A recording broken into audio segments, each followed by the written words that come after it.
શબ્દને બ્રહ્મ કયો છે. શબ્દ થકી આપણે બધા સંધાઈ રહ્યા છીએ.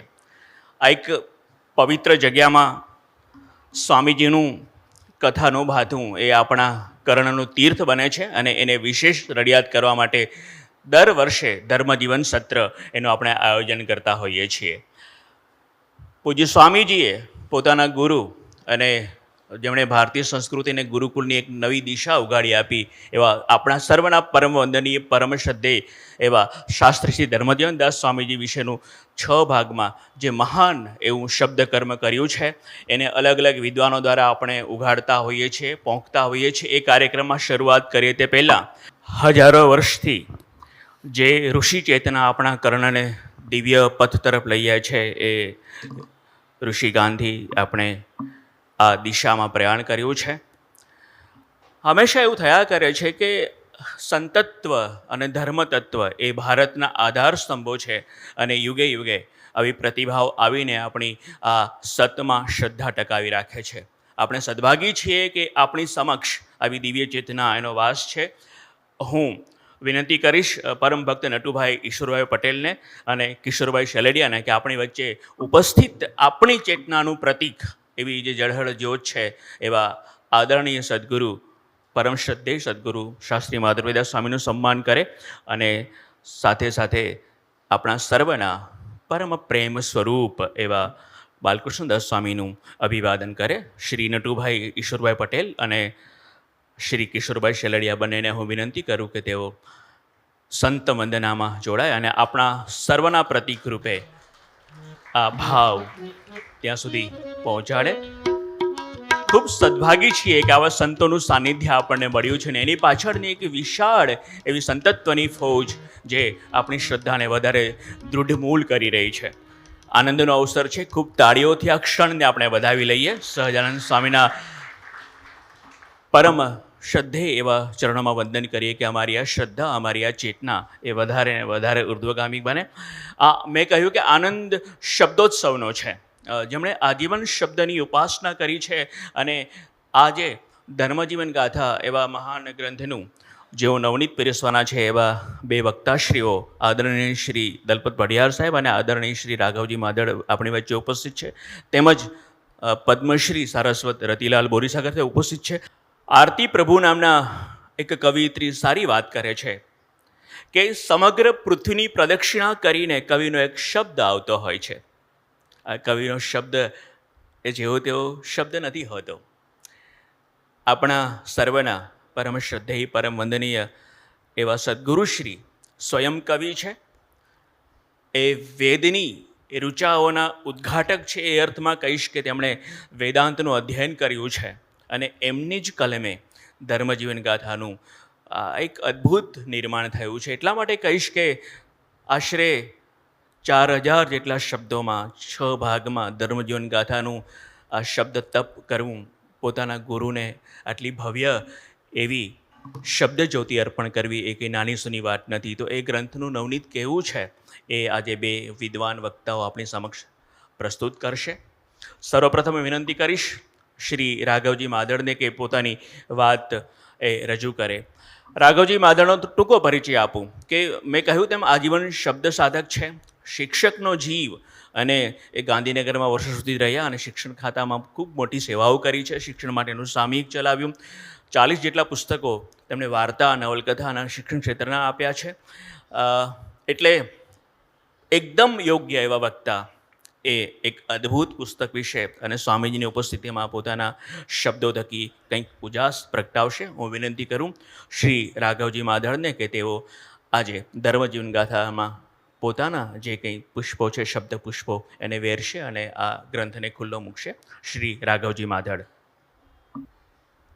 આમ સંત શબ્દ આપણા કાને પડે ને એટલે એક ભવ્ય વ્યક્તિત્વનું દર્શન આપણા ચક્ષુ સામે ઉપસ્થિત થાય. સંત શબ્દનો પ્રભાવ જ એટલો છે કે એ આપણા કાને પડે, આપણા કર્ણેન્દ્રિયને એટલી એ પવિત્રતા બક્ષે કે આપણું મન સબર થઈ જાય. અને સંત શબ્દ આમ તો એનો શબ્દાર્થ એવો છે કે સંતનો અર્થ સત્ય, કે જેનું જીવન સત્ય સાથે જોડાયેલું છે, જેના જીવનમાં સંપૂર્ણપણે સત્યનું આચરણ છે, તે સંત. પણ આપણે ત્યાં સંતની વાત આવે ને એટલે સંતની સાથે જો ચમત્કાર ન જોડાય ને તો એ આપણે ગળે જ ન ઉતરે કોઈ રીતે. એમ આપણે એવી આખી પરંપરામાંથી આવ્યા છીએ કે સંત અને સંતની પછી એ સીધો ચમત્કાર, કે ભાઈ ચમત્કાર હોય તો જ એ સંત હોઈ શકે. પણ મારા મનમાં તો એવું છે કે સંતને માપનારા આપણે કોણ? આપણી કઈ કેપેસિટી કે એને આપણે માપી શકીએ, એને પામી શકીએ, એને જાણી શકીએ, એને જાણી શકીએ. પણ સંતની વાત આવે છે ત્યારે સાવરકુંડલામાં એક લાખા ભગત કરીને સંત થઈ ગયા અને રાજાશાહીનો જમાનો. કોઈ ભાવેણા ભૂપને જઈને સમાચાર આપ્યા કે ભાઈ એક સાવરકુંડલામાં એક સંત છે ને એ કહે છે કે મને ઈશ્વર મળ્યા છે. આવો એનો ચમત્કારની વાત કરે છે. હવે આ તો ભાવેણાના ભૂપ લાવ લશ્કર સાથે ત્યાં પહોંચ્યા અને એ લાખા ભગતને બોલાવ્યા કે ભાઈ તમને ઈશ્વર મળ્યા છે, તમને સંત પ્રભુનો સાક્ષાત્કાર થયો છે, આવો આવો તમે ચમત્કાર કર્યો છે તો એનું કાંઈ પ્રમાણ આપો. અને લાખા ભગત એમ કહે છે કે આજ સુધી મને ખબર નહોતી કે મેં કાંઈ ચમત્કાર સર્જ્યો છે એમ, પણ આજે મને ખબર પડી કે મને ખરેખર ઈશ્વર મળ્યા છે, મેં ચમત્કાર સર્જ્યો છે. નહીતર ભાવેણાનો ભૂપ અહીંયા મારા આગળ ક્યાંથી આવે? ભાવેણાના ભૂપ મારે આગળ આવ્યા એટલે મને ખબર પડી કે ખરેખર મેં કાંઈક ચમત્કાર સર્જ્યો છે. એટલે સ્વામીશ્રી વિશે 21મી સદીનો જો ચમત્કાર મને કોઈ લાગતો હોય તો જારોડી ગુરુકુળની જે સ્થાપના, એ જે આખો પરિસર, એ જે સંસ્કૃતિ અને શિક્ષણનું છેક વિશ્વ લેવલે પ્રસ્થાપિત કર્યું. એમ થાય કે આ 21મી સદીનો આનાથી મોટો બીજો કયો ચમત્કાર હોઈ શકે? આ 21મી સદીનો ચમત્કાર જ છે ને. એટલે કીધું કે સંત સાથે જો ચમત્કાર ન હોય તો વાત આપણને ગળે ન ઉતરે.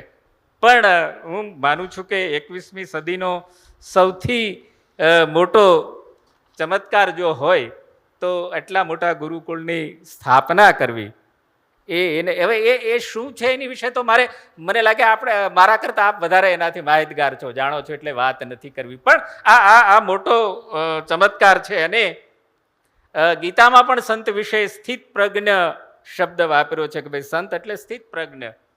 તો બધા જ ગુણો જેનામાં આવિર્ભાવ પામ્યા છે, બધા ગુણોના જેનામાં દર્શન થાય છે, એ આજે મારી સામે બેઠા હોય એને હું મારા સદભાગ્ય સમજું છું કે જે સંતની આખી વ્યાખ્યા જેનામાં આવી જાય છે, અથવા તો જેના થકી સંતની વ્યાખ્યા ઊભી થાય છે.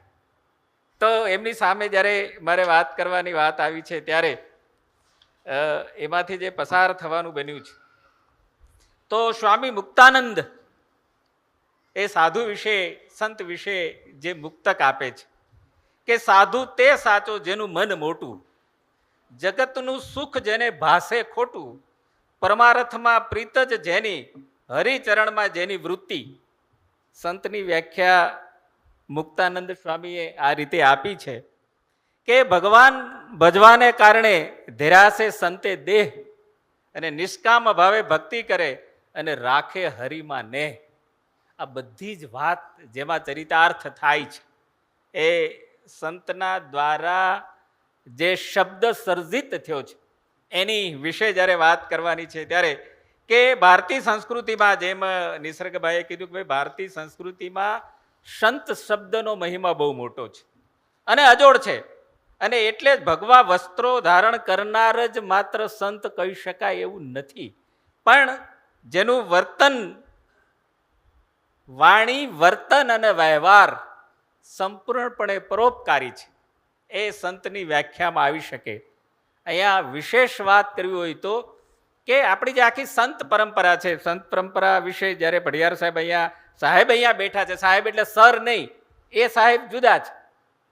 આમ એ સરકારમાં સાહેબ હતા વાત જુદી છે, પણ એ સર નહીં, અંગ્રેજીનો શબ્દ સર નહીં, એ સાહેબ સાચા અર્થમાં, એ આખી સમજવા માટેની પરંપરા આખી જુદી છે.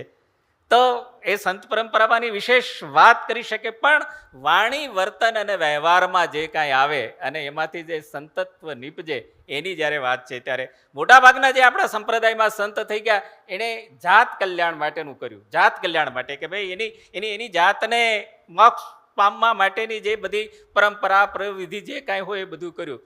પણ આ એ સંત કે જેણે પરોપકાર માટે, લોકો માટે જે કાંઈ કર્યું એની વાત કરવા આપણે જ્યારે મળ્યા છે ત્યારે એ સંતના સંતત્વમાંથી પ્રગટેલી ગુરુ ભક્તિની ગ્રંથ ગંગામાં ડૂબકી મારવાનો એક અણમોલ અવસર પ્રાપ્ત થયો અને તેને અંતરના ઉમળકાથી વધાવવાનો અને પામવા માટેનો આપણે પ્રયાસ કરીએ. જે ગ્રંથો મને ઘેરે પહોંચતા કર્યા હતા અને નિસર્ગભાઈ પરિસ્થિતિ એવી હતી કે ગ્રંથો પછી હું ગામડે લઈ ગયો અને ગામડે ક્યારેક લાઇટ જાય ને આવે પણ એની વચ્ચે એ મને ખબર નહોતી રહેતી કે ભાઈ લાઇટ ગઈ છે એમ. કોઈક મને બાજુમાં કંઈક શું હજી ખોળામાં લઈને બેઠા, લાઇટ તો ક્યારની વહી ગઈ, પણ મેં કીધું આમાંથી લાઇટ આવે છે. તો એવા જ ગ્રંથોમાંથી પસાર થવાનું બન્યું છે ત્યારે એની વિશે વાત કરીએ તો 17 ટૂંકા પડે એમ છે. પણ અહીંયા સૌથી મોટી વાત એ છે કે એક સર્જક એના ગુરુ ભક્તિને પ્રગટ કરવા માટેનું સર્જન કરે. એક સર્જક, હવે અહીંયા સર્જક એટલે તો ઈશ્વરની લગોલગ જેને કહી શકાય. એક બીજો પૃથ્વી પરનો એક બીજો ઈશ્વર કે જે સર્જન કરી શકે. લેખક ઘણા બધા હોઈ શકે, સર્જક ઓછા હોય. અહીંયા લેખકની વાત નથી, લખે એ લેખક, એ નહીં, નામું લખતો એ લેખક કહેવાય ને, એ નહીં. સર્જક સર્જન કરે તે. તો એક સર્જકે જ્યારે સર્જન કર્યું છે ત્યારે કે મને એમ લાગે છે કે જીવનની સૌથી મોટી જો કોઈ ઉપલબ્ધિ હોય જીવનની તો એક સર્જક હોવું અને એક સંત હોવું અને બેયનો સમન્વય થવો અને એ બીજા સંત વિશે લખે. મને લાગે છે કે જીવનની સૌથી મોટી ઉપલબ્ધિ આ સંતને પ્રાપ્ત થઈ છે, તો એને ફરી કોટી કોટી વંદન કરું છું કે એમને આ પ્રાપ્ત થઈ. નહીતર ધારો કે હું લેખક છું તો હું બીજા માટે શું કરવા લખું? હું લેખક છું તો હું મારી માટે લખું ને. પણ એક સર્જક એનું સંતત્વ દાખવી અને ગુરુ ભક્તિને એ સર્જનમાં ઢાળે ત્યારે તો સ્વામી માધવપ્રિયદાસજી પાસેથી આપ બધા એક પરમ જ્ઞાની પરમ વંદનીય સંત તરીકે આપ બધા વંદન કરતા હો, પણ એના મૂળની અંદર એ સારા સર્જક છે અને એના તરફથી જે સર્જન મળ્યું છે તો કીર્તનની કુંજ ગલી, જોગી ચાલો આપણે ગામ, સંપૂર્ણપણે આધ્યાત્મિક વાત, ઇઝરાયલની ધર્મયાત્રા, જોગી સ્વામીની જીવન ગાથા, સદગુરુ ગાથા, પુલહાર શ્રમની પાવન યાત્રા, વાચન મૃદ ભૂમિકા નામે શબ્દ પ્રસાદી આપણને આ સંત પાસેથી મળે છે અને એ સંતે આ સર્જન કર્યું છે ને એની વિશેની આપણે વાત કરવા બેઠા છીએ. ત્યારે આમ તો એમ કહી શકાય કે દરિયો આખો હોય અને દરિયાને તમે ખોબા વડે કેવી રીતે ઉલેચી શકો? આખો દરિયો ભર્યો હોય, દરિયો છલકાતો હોય ને એને તમે ખોબો લઈને કેવી રીતે ઉલેચી શકો? પણ છતાંય આપણાથી જે ખિસકોલી કર્મ થાય એ કર્મ કરવા માટેનો આ પ્રયાસ છે. ત્યારે કે ભક્તિ સંપ્રદાયમાં ભક્તો દ્વારા પદ્ય રચનાઓ બહુ મળી છે. આપણો એ ભક્તિ પરંપરા છે અને ભક્તિ પરંપરામાં જે સંતો દ્વારા જે સર્જન મળ્યું પણ મોટે ભાગે પદ્ય રચના. ધારો કે મીરાને લ્યો તો મીરા પાસેથી પદ્ય રચના જ મળે છે. ધારો કે દાસી જીવણને લ્યો તો એની પાસેથી પદ્ય રચનાઓ જ મળે છે, ગદ્ય રચનાઓ કોઈ પાસે મળતી નથી. એટલે 21મી સદીના આ સંત સર્જકે ગદ્ય કર્મ આપણી સામે પ્રસ્તુત કર્યું અને સૌથી મોટું કામ કર્યું છે. એટલે ફરી એમને વંદન કરીએ કે ગદ્ય કર્મ હજી સંત પરંપરામાં આપણી પાસે નથી મળ્યું. ભજનો આપણને મળ્યા છે, પુષ્કળ ગીતો આપણને મળ્યા છે, પદ્ય રચનાઓ આપણને મળી છે, પણ ગદ્ય કર્મ હજી આપણને નથી મળ્યું. એ ગદ્ય કર્મ આપણને પ્રથમ વખત અહીંયા મળે છે. ત્યારે કે ગુરુનું ઋણ ક્યારેય ચૂકવી શકાતું નથી. આમ જ્યારે સ્વામીજી પાસે અંગત રીતે બેસે તો એ એક શબ્દ મેં એમ કે ભાઈ મેં તો ગુરુની ભક્તિ કરવા માટેનો પ્રયાસ કર્યો છે, મેં વિશેષ નથી કર્યું. એટલે એમ કહી શકાય કે ગુરુનું ઋણ ક્યારેય ફેડી શકાતું નથી, ક્યારેય ચૂકવી શકાતું નથી. પણ અહીં એક સર્જક તરીકે નહીં પણ એક શિષ્ય તરીકે શબ્દોનું પૂજા અને અર્ચન કર્યું છે. સર્જક તરીકે નહીં, એણે જ્યારે એ લખ્યું છે ત્યારે ભાવ તો માત્ર ને માત્ર એના શિષ્ય ભાવ તરીકે એ શબ્દનું અર્ચન, શબ્દની પૂજા એમણે પ્રગટ કરીને એટલા એ ગ્રંથ આપણને આપ્યા છે. એમ કહે કે ગુરુ બિન જ્ઞાન ન ઉપજે ને ગુરુ બિન મીટે ન ભેદ. એમના પાયામાં તો એ છે કે ભાઈ ગુરુ વગર તો શક્ય નથી. અને ગુરુ પરંપરાની વાત આવે એટલે ફરી પડિયાર સાહેબ નજરે ચડે. આખી રાત પાઠ પરંપરાની ગુરુની વાત કરીને આખી રાત આવ્યા છે ને અત્યારે પાછા એમ કહે છે કે ભાઈ રાત્રે હજી હું પાઠને કાંઠે બેસી અને એ ગુરુ પરંપરાની વાત કરીશ. એ પણ આખો એક નવો વિષય છે કે જ્યારે પાઠની જ્યોત શરૂ થાય, સૂર્ય આથમે ત્યારે પાઠની જ્યોત શરૂ થાય અને ગુરુ ત્યાં બેસે અને જ્યારે સૂર્યનું પહેલું કિરણ પ્રગટ થાય ત્યાં સુધી એ ગુરુ ત્યાંથી ઊભા ન થાય. આ જ્યોતના કાંઠે બેસવાની વાત ગુરુ પરંપરાની મૂળ વાત તો ગુરુ પરંપરાની છે. એટલે ગુરુ આમ જોઈએ તો આ સંત જ્યારે બીજા સંતનો મહિમા ગાય છે ત્યારે એ પરાભક્તિ બની જાય છે. એક સંત જ્યારે બીજા સંતનો મહિમા ગાય છે ત્યારે પરાભક્તિ બની જાય છે. ને આ માત્ર પુસ્તક નથી પણ શબ્દની ગંગા છે અને શબ્દનો ઉપયોગ કબીરે કર્યો છે. આપણે બધા શબ્દ કહીએ છીએ, માત્ર કબીરે શબ્દનો ઉપયોગ કર્યો છે ને એનો અર્થ એ ઘણો બધો છે. એ કંઈ અહીંયા સમજાવી શકવાનો એ સમય કે અવસર પણ નથી. પણ અહીંયા એ શબ્દની પૂજા કરી છે. પણ એની પૂર્વે જે મને સૌથી વધારે ચોંટી ગયેલી વાત છે એ મારી કોલમમાં પણ મેં લખ્યું તો એનો સહેજ મારે ઉલ્લેખ કર્યા વગર ચાલે એવું નથી. મેં અલગથી ઘણી બધી કસરત કરી છે. આમ મારે સાહિત્યની કાંઈ વાત કરવી હોય ને તો એ ગમે ત્યારે વાત થઈ શકે, પણ મારે તો આ કપરા ચડાણ હતા. જ્યારે ભક્તિ સંપ્રદાયની આખી વાત એક સંતે એટલું સર્જન કર્યું હોય અને એટલા સુજ્ઞજનો કે જે આ પરંપરાને પસાર થયા છે અથવા તો ભાવક તરીકે જેણે ઘણું બધું વાંચ્યું છે, ઘણું બધું જોયું છે, ઘણું બધું સમજ્યું છે, એની સામે જ્યારે મારે શબ્દ મૂકવો છે ત્યારે મારી પણ એક પ્રકારની કસોટી છે. મારે પણ એમાંથી ઘણું બધું પાસ થવું પડે. આગળ મારે સાહિત્યના કોઈ સ્વરૂપ વિશે વાત કરવું હોય તો મને અંધારામાં ઊભો રાખે તો હું બોલી જાઉં, એ સાંભળી લે સામે કે ના ના એ બોલ્યા હશે, બધું બરાબર હશે. પણ આ પરંપરામાંથી જ્યારે પસાર થવું છે ત્યારે મને સૌથી વધારે જો ચોંટી ગયેલી કોઈ બાબત હોય ને કે એક સંતને ગુરુકુળ ઊભું કરવાનું મન થાય. આ સૌથી મોટી વાત છે. આજે સંત છે, આપણે એને વંદન કરીએ, એને નમન કરીએ, આપણે એમ થાય કે આપણું બેસવાનું ઠેકાણું છે. આજે ક્યાંય શાંતિ મળવા પાત્ર નથી. તમે જુઓ, ક્યાંય આપણી પાસે બધું છે, શાંતિ નથી. બધું જ છે આપણી પાસે, તમે જોઈ લો. કશું માત્ર એક સંત પાસે બેસીએ, એના ચરણોમાં બેસીએ, કશું જ ન બોલીએ, પણ એ સંતની નિશ્રામાં જે શાંતિનો અનુભવ થાય એ ક્યાંય મળવા પાત્ર નથી. તો એ સંતને એ બહુ થાય તો સંત શું કરે? તો કે ભાઈ મંદિરો ઊભા કરે. સ્વામી સચ્ચિદાનંદ તો એમ કહે છે કે ભાઈ આ ભારતમાં કેટલાય મંદિરો અપૂજ પડ્યા છે અને આ સ્વામીને ઈચ્છા થાય કે ના મારે ગુરુકુળ બનાવવું છે અને ગુરુકુળમાં મારે ચૈતન્ય મણકાનું નિર્માણ કરવું છે. અને એનો જે આખો કિસ્સો છે, એ કિસ્સો મેં મારી સંદેશની કોલમમાં અને દિવ્ય ભાસ્કરની કોલમમાં 1916માં લખેલો. એ હમણાં શોધી અને એ વાત કરી. અને જ્યારે ગુરુજી જ્યારે હિમાલયમાંથી આચરણ કરીને આવે છે, રાજકોટની બજારમાં નીકળ્યા છે અને કવિ ત્રિભુવન વ્યાસ એને મળી જાય છે કે ગુરુજી આપ તો પરમ જ્ઞાની છો અને હિમાલયની ભ્રમણા કરીને આવ્યા છો, હવે આમ ક્યાં સુધી ભટક્યા કરશો? તો શું કરવું જોઈએ મારે? એમ કવિ અને સંત બેનો સમન્વય થયો છે. એ કે તમે આમ ક્યાં સુધી ભટક્યા? તો મારે શું કરવું જોઈએ? એમ કવિ એક શબ્દ બોલતા નથી, કશું. અને એ ગુરુજી ખુદ એમ કહે છે કે ભાઈ મારે તો ગુરુકુળની સ્થાપના કરવાની ગણતરી છે. હવે એ સમય એવો હતો કે નવી આઝાદી હજી ઉગી રહી હતી, નવી આઝાદી હજી ઉગી રહી હતી ને એવા વખતમાં ગુરુકુળનું ઊભું કરવું એ કાંઈ નાની સૂની વાત નહોતી. અત્યારે તો કરોડો દાતાઓ મળી જાય કે સ્વામીજીના મોઢામાંથી જે પૂરો શબ્દ ન નીકળે એ પેલા એ ધનનો પ્રવાહ વહે અને જે નિર્માણ કરવું એ થઈ શકે. આ તો એ વખતની વાત. અને કવિ કહે છે કે સ્વામી આપના જેવા વિદ્વાન અને શક્તિશાળી હાથ જોડીને ક્યાં સુધી બેસી રહેશે? આપનું જે કર્તવ્ય છે, આપનું જે કર્મ છે બજાવો. અને સ્વામીજી કહે છે તો મારે શું કરવું જોઈએ? તો કે નવી પેઢીનું ઘડતર કરવું એ સાધુ સંતોનું પરમ કર્તવ્ય છે. નવી પેઢીનું જે ઘડતર કરવું અને એવા ચૈતન્ય મંદિરોનું કશું કરવું. ચૈતન્ય મંદિર શબ્દ વાપર્યો કે કાંઈક એવું કરો કે જેથી કરીને ચૈતન્ય મંદિરનું નિર્માણ થાય. અને સ્વામીએ કીધું કે સમાજના ઘડતર માટે જેટલું સંતોનું કર્તવ્ય છે એનાથી કવિનું કર્તવ્ય જરા પણ ઓછું નથી.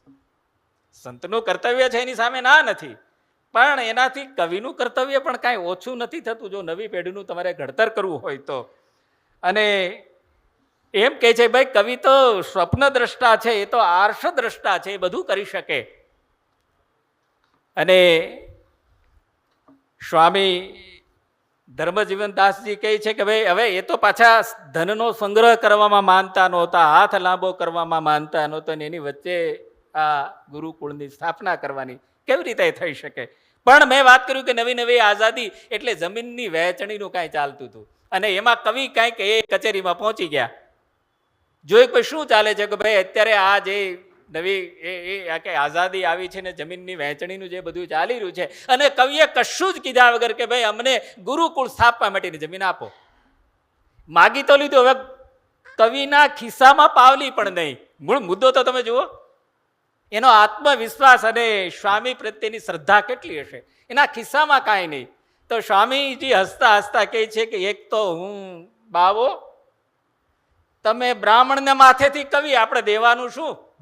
વાતો તો કરી નાખીએ પણ પછી શું એમ. પણ એમને દાતા મળી રહી છે.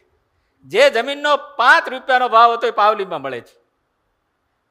પાવલી એટલે આમાં આ ઋષિકુમારોને તો કદાચ એ જોવા પણ નહીં મળ્યું હોય કે પાવલીની કિંમત ક્યારે કેટલી હતી. અમારા ખિસ્સામાં પાવલી હોય ને ત્યારે તો અમારા પગ જમીન ઉપર ટકતા નહોતા, એ સમય હતો. અને એ વખતે એ પાવલી એટલે જે જમીન 5 રૂપિયામાં મળવા પાત્ર હતી એ રાજ્ય સરકારે, ઢેબરભાઈની સરકાર ત્યારે સૌરાષ્ટ્ર સરકાર, ત્યારે સૌરાષ્ટ્રનું પ્રગણું જુદું હતું, સૌરાષ્ટ્રની સરકાર જુદી હતી, ત્યારે આ ગુજરાત સાથે નહોતી. ત્યારે છે ને સૌરાષ્ટ્રમાંથી એને ગુજરાત કહેવાતું હતું. આમ સમગ્ર ગુજરાત નહીં. ક્યાં ગયા હતા? તો કે ગુજરાતમાં ગયા હતા અમે એમ.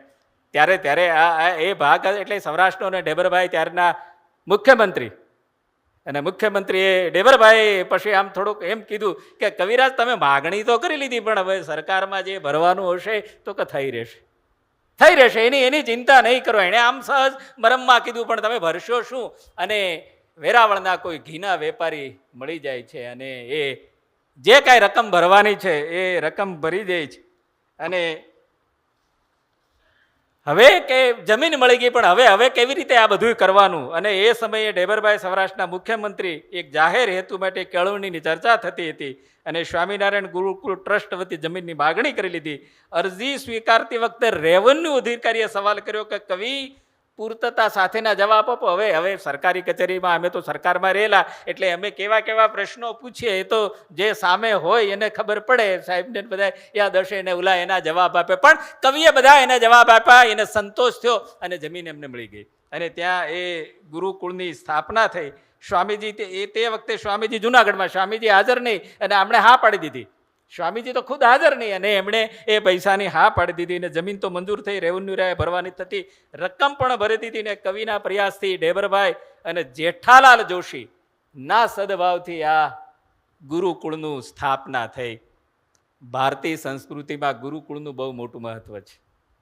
આજે શિક્ષણની જે બધી સ્થિતિ છે એની વિશે કાંઈ વાત નથી કરવી. ગુરુકુળ એટલે એક ઉત્તમ પ્રકારના માણસનું ઘડતર કરવું. તે એક ઉત્તમ પ્રકાર, જે માણસમાં જે માનવીય ગુણો પડ્યા છે એનું સંપૂર્ણપણે પ્રગટીકરણ કરવું, તે શિક્ષણ.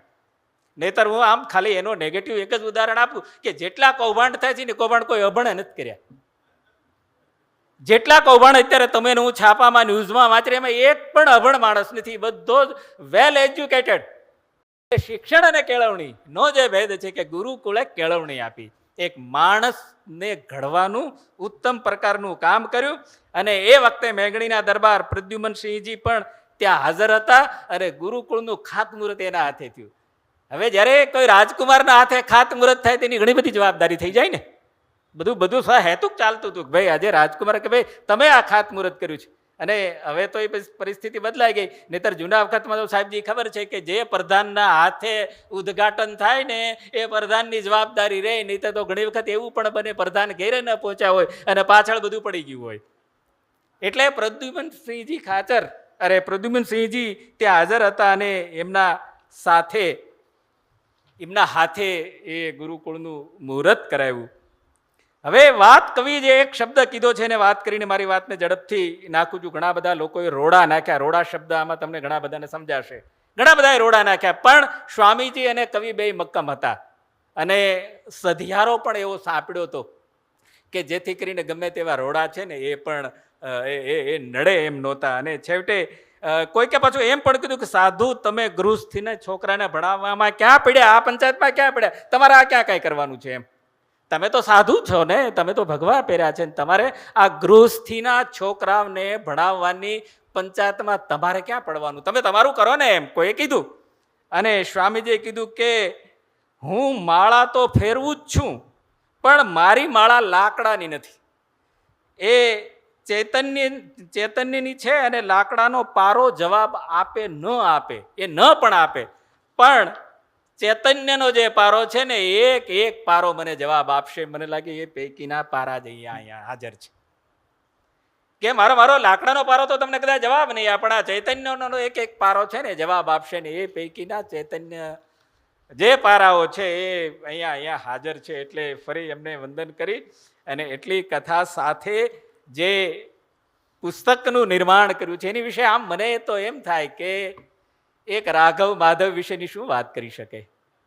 હા, એ શું વાત કરી શકે? આ તો મારું ગજુ નથી. મને શુક્રવાર પસંદ કર્યો છે એની મને ખબર નથી, પણ કાંઈ વાંધો નહીં. મને એમ થયું ખાલું ગજુ હશે કદાચ.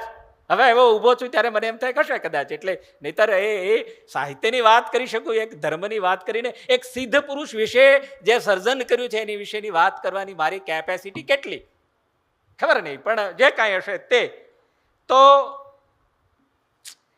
ગુરુકુળ પદ્ધતિને અને પરંપરા શિક્ષણ મૂળભૂત ઉદ્દેશ એક ઉત્તમ માણસનું ઘડતર કરવાનું છે ને માણસમાં જે છે તે ઉત્તમ છે તે બહાર લાવવાનું છે. અને દીક્ષિત, અત્યારે બધા શિક્ષિત થાય છે, દીક્ષિત કોઈ થતું નથી. ગુરુકુળનું કામ છે દીક્ષિત કરવાનું, શિક્ષિત વત્તા દીક્ષિત.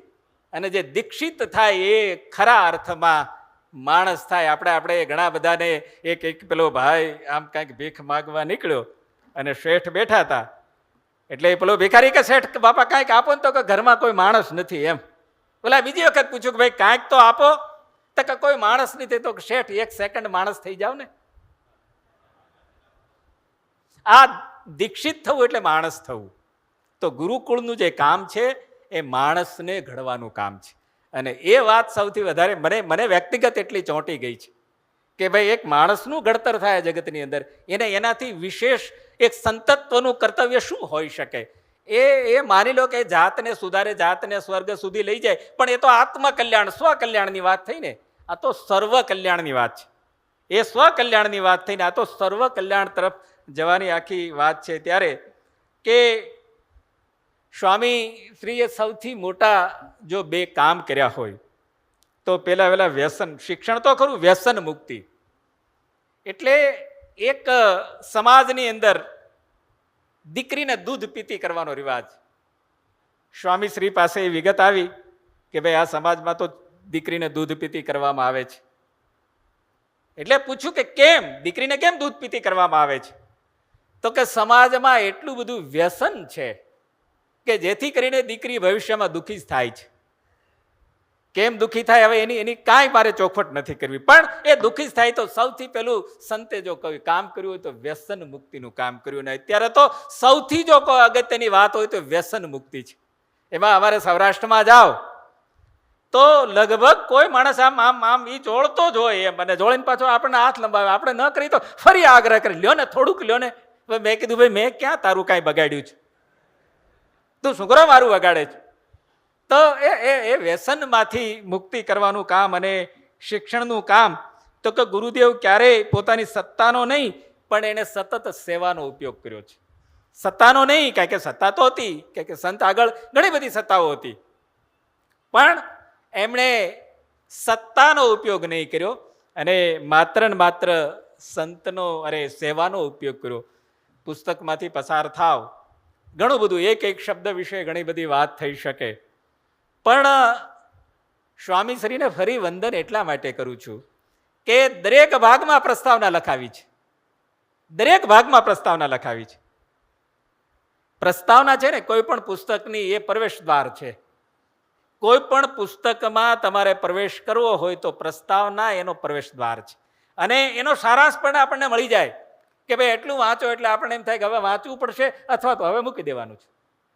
એટલા બધા પુસ્તકો અત્યારે આવે છે કે હવે વાંચવાનું છે કે મૂકી દેવાનું. તો પ્રસ્તાવના છે ને પ્રવેશ દ્વાર છે દરેક પુસ્તકનું. અને સ્વામી આ કક્ષાએ પહોંચ્યા પછી ફરી આ શબ્દ વાપરું છું, અને બીજા પાસે પ્રસ્તાવના લખાવે તો મને લાગે છે કે એમની મોટપને ફરી ફરી વંદન કે ભાઈ નહીતર એમ થાય કે ભાઈ હું એટલો મોટો લેખક છું, મારે વળી પ્રસ્તાવના લખવાની શું જરૂર હોય, મારું લખેલું જગત આખું વાંચે છે. પણ એમણે દરેક પુસ્તકના એક એક ભાગમાં દરેક સર્જક પાસે એણે પ્રસ્તાવના લખાવી છે અને પ્રસ્તાવના એ દરેક પુસ્તકનો પ્રવેશ દ્વાર છે. એટલે પ્રસ્તાવનાના એક એક વાક્યો તમારી સામે મૂકી અને ઘડિયાળ પણ મારી સામે છે, બેયને નજરમાં રાખીને હું એને બેલેન્સ કરવાનો પ્રયત્ન કરું. જય વસાવડા એ પુસ્તકની પ્રસ્તાવનામાં લખે છે કે ધર્મ જીવન ગાથા એક રીતે આ માત્ર ગ્રંથ નથી, નાલંદા જેવી વિદ્યાપીઠ છે. નાલંદા વિદ્યાપીઠ તમે હું બધા ભણી ગયા છું, એનું પણ વિવરણ કરવું જરૂર નથી. એણે બે શબ્દોમાં કહી દીધું કે આ જીવન ગાથા એ માત્ર ધર્મગ્રંથ નથી, આ નાલંદા વિદ્યાપીઠ છે. અને જેમાં જ્ઞાન ગંગાની ધારા વહેડાવતા ઋષિ પુરુષને અંજલિ છે. એનો આલેખન એક તરફ છે તો ક્ષિતિજો વિસ્તરે તેવા અનુભવની વાત પણ એણે સરસ રીતે સ્વામીશ્રીએ મૂકી છે. આ જય વસાવડા એક ભાગની અંદર લખે છે.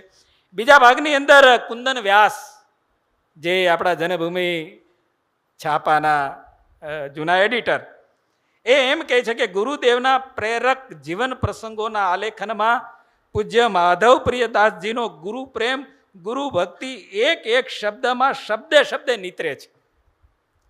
આ નીતરવો શબ્દ બહુ હેતુપૂર્વક વાપરો કે એક એક શબ્દમાં એમની જે ગુરુ ભક્તિ છે, ગુરુ પ્રત્યેનો જે અગાધ પ્રેમ, અગાધ શબ્દ વાપરું છું, ગુરુ પ્રત્યેનો જે અગાધ પ્રેમ છે એ એક એક શબ્દમાં વ્યક્ત થાય છે. એવું નથી કીધું, નીતરે છે. અને નીતરે ક્યારે? કે જ્યારે કોઈ પણ વસ્તુ આખી પરિપૂર્ણ થઈ જાય ને, પરિપૂર્ણ થઈ જાય અને જે વધે ને એ નીતરે, એ સિવાય નીતરે નહીં. તો એણે એમ કીધું કે ભાઈ પૂજ્ય માધવ પ્રિયદાસજીનો ગુરુ પ્રેમ અને ગુરુ ભક્તિ એક એક શબ્દમાં નીતરે છે. અહોભાવમાં અતિશોક્તિ નથી. આ સૌથી મોટી વાત, અતિશોક્તિ. હું હમણાં નિસર્ગભાઈ અને અણદાણી સાહેબ વાત કરતા હતા, બેઠા હતા કે ક્યારેક કોઈ લોક એટલી બધી પ્રસ્તાવના બાંધે 15-17 વાક્યોમાં તો માત્ર એનું વિવરણ, એની પ્રશંસા જ આવે. પછી એમ થાય કે ભાઈ આ કોની વિશે કે એ નામ તો બોલો. આ અહોભાવ છે. તો અહીંયા એક પણ શબ્દનો અહોભાવ પ્રગટ નથી થયો. જે લખવું જોઈતું હતું એ જ લખાયું છે. અને અંતરના શબ્દો હૃદયથી આવ્યા છે. હૃદયથી આવવું ને અંતરથી આવવું. અમારે કોલમ લખતા હોય ને અંતરથી આવે, કારણ કે અમારે સમયસર પહોંચતી કરવાની હોય, પણ હૃદયથી ક્યારેક આવે. તો અહીંયા એમ કીધું છે કે જે શબ્દો આવ્યા છે, જે ગ્રંથની અંદર જે શબ્દો પ્રગટ થયા છે એ હૃદયથી આવ્યા છે. આપણા બહુ મોટા સર્જક અને ભૂતપૂર્વ મુખ્ય સચિવ પ્રવીણ લહેરી લખે છે કે આ ગ્રંથના રચયિતા સ્વામી માધવ પ્રિયદાસજીએ ખૂબ ઊંડા અભ્યાસ અને સંશોધન અને મહેનતથી સ્વામી શ્રી ધર્મજીવનદાસજીનું જીવન ચરિત્ર, આ લેખ તેમાં પ્રસંગ સાથે અનુભવેલી લાગણીનું રસપ્રદ વર્ણન છે. પ્રવીણ લહેરી જ્યારે લખે કે આ બધા જ લેખકો એવા કે એનો એક શબ્દ ઉછીનો ન હોય ને એક શબ્દ વધારાનો ન હોય, એ બહુ પૂછીને એક એક શબ્દ મૂક્યો. એટલે કે અનુભવની વાણી અને લાગણીની ભાવના આ શબ્દોમાં પ્રગટ થઈ છે. ઘણું બધું બોલી શકાય, ઘણું બધું. કવિ માધવ રામાનુજ એક ભાગની અંદર લખે કે પૂજ્ય શાસ્ત્રીજી મહારાજ સૂર્ય સમાન પ્રતિભાશાળી, પ્રખર વિદ્વાન, અડગ ધીરજવાન અને સિદ્ધાંતવાદી વિરલ સત્પુરુષ હતા. કારણ કે એ બધી જ વાત એ પુસ્તકમાં પ્રગટ થઈ છે. એટલે એ પ્રગટ થયેલી બાબતને 2 વાક્યોમાં રજૂ કર્યું હોય તો કેવી રીતે રજૂ કરવાની? તો એણે 2 વાક્યમાં રજૂ કરી કે સૂર્ય સમાન પ્રતિભાશાળી, પ્રખર વિદ્વાન, અડગ ધીરજવાન અને સિદ્ધાંતવાદી વિરલ સત્પુરુષ હતા. એમણે ગુરુકુળના માધ્યમથી મૂળ સંપ્રદાયને ખૂબ વિકાસ કર્યો છે. અને સત્સંગમાંથી જો એમને યાદ કરવામાં આવે તો સમુદ્ર જેવડો ખાડો પડી જાય. જો એને સત્સંગમાંથી યાદ કરવામાં અને બાદ કરવામાં આવે તો એ મોટી વાત આ પુસ્તકની અંદર પ્રગટ થઈ છે. આપણા પદ્મશ્રી કુમારપાળ દેસાઈ એ એક પુસ્તકની પ્રસ્તાવનામાં લખે છે કે એક શિષ્ય પોતાના સદગુરુનું ચરિત્ર આપીને એમનાથી પ્રાપ્ત થયેલા કૃપા પ્રસાદને અક્ષર રૂપે પ્રગટ કર્યો છે. અને અક્ષરોમાં ભાવના, પવિત્ર અને ગુરુ ભક્તિની સતત મહેક અનુભવાય છે. આ સુગંધ શબ્દ નથી વાપર્યો, મહેક શબ્દ વાપર્યો છે. સુગંધ શબ્દ અને મેં સુગંધ શબ્દ બહુ છીછરો છે. મહેક શબ્દ કે એક શબ્દમાં એ મહેક પ્રસરે છે. મહેકની વાત આવી ત્યારે કવિ કલાપી અને રમાબા એમના ધર્મપત્ની બે બેઠા હતા અને શોભના વિશેનો વિવાદ ચાલે. વાતને કેવી રીતે આમ રસપ્રદ કરવાની માત્ર મૂકતો જાઉં છું ને બે બેઠા હતા અને રમાબા કહે છે કે તમે ભલે રાજા રહ્યા પણ એ જે શોભના જે મોંઘી છે ને એ મારી દાસી છે, તમે એની સાથે લગ્ન કરવા તૈયાર થાવ છો, આ વ્યાજબી છે? અને કવિ કલાપી શબ્દ વાપરે છે કે તમે ફૂલના માલિક છો, એની મહેકના નહીં. તમે ફૂલના માલિક છો, એની મહેકના માલિક નથી. તો આ મહેક શબ્દ તો અહીંયા કે ભાઈ શબ્દ મહેક પ્રગટે છે. કુમારપાળેભાઈએ લખ્યું છે અને સ્વામી સચ્ચિદાનંદ એ લગભગ એક શબ્દ વધારે ન વાપરે ને એક શબ્દ ઓછો ન વાપરે. એ કોઈની કારણ વગરની એ પ્રશંસા ક્યારેય ન કરે. જે હોય એ સાચું બોલે ને. એમણે કીધું છે કે ધર્મજીવન દાસજીની સાધુ પરંપરામાં આજે પણ આ જ પરંપરામાં પૂજ્ય માધવ પ્રિયદાસજી મહારાજ થયા છે. એ પરંપરામાં પૂજ્ય માધવ પ્રિય સ્વામી એ જ પરંપરામાં, જો એ પરંપરાનો શબ્દ વાપરીને એ ગુરુ ભક્તિના પગલે ચાલ્યા છે. વાતને બહુ સરસ રીતે મૂકી અને એટલા ઉદાર, એટલા વિશાળ. જો કે એમની ઉદારતા ને વિશાળતા લગભગ કોઈને પચતી નથી. એ ઘણો બધો આખો સંકીર્ણ વિષય છે, ના વચે ને. એટલે એ પરિવર્તન અને એ પ્રગતિવાદી હોવું એ ઘણી બધી મોટી વાત છે. એટલે ઘણા બધાને ન પચે એનો પ્રશ્ન છે. પણ આપણે આપણો ધોરી માર્ગ છોડવાનો ન હોય એટલે એટલી ઉદારતાથી, વિશાળતાથી આ સંસ્થાઓનું સંચાલન કરી રહ્યા છે. એના આપણે સાક્ષી છીએ. આ પ્રસંગે વંદનીય ધર્મજીવન દાસજી મહારાજને સત વંદન કરું છું. માધવપ્રિયદાસજી સ્વામીને પ્રાર્થના કરું છું કે આપની આ ઉદારતા અને વિશાળતાનો વિસ્તાર સતત વહેતો રહે. મને લાગે છે કે સમયની સાથે જે સ્વામી સચ્ચિદાનંદે જે વાત કરી છે કે પૂજ્ય સ્વામી પાસે ઉદારતા અને વિશાળતાનો જે પ્રવાહ વહે છે એ પ્રવાહને જાળવી રાખે એવી આપણે પણ બધા સાથે પ્રાર્થના કરીને મારી વાતને વિરામ આપું છું. અસ્તુ. ખૂબ ખૂબ આભાર.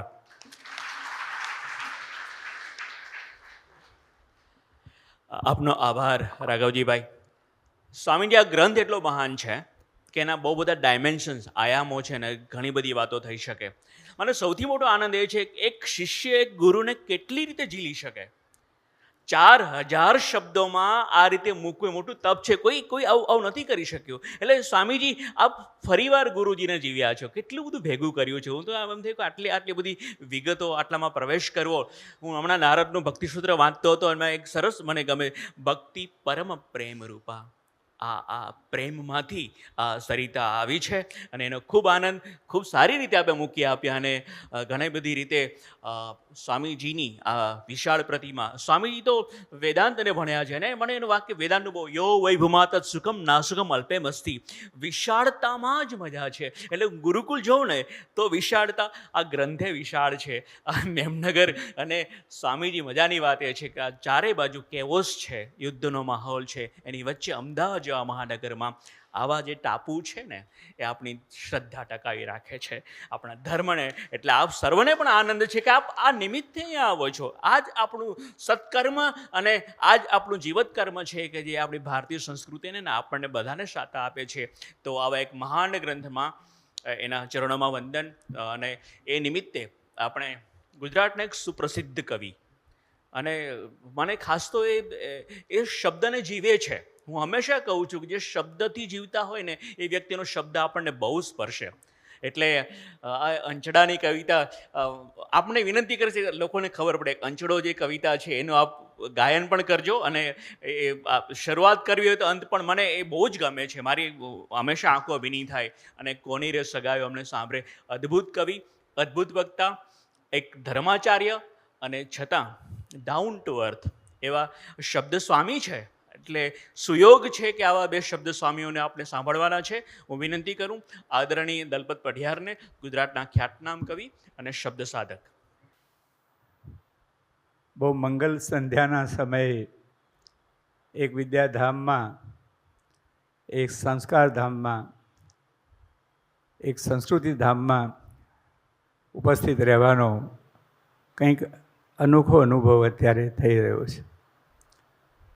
સમુદ્ર કિનારે, નદી કિનારે ઊભા રહીએ અને આખી નદી અડે, અંદર ઉતરે, એમાં આ પરિસરમાં સંતોની વચ્ચે, આપ સર્વની વચ્ચે આખું સંતપણું અડે, એવો પણ એક અનુભવ છે.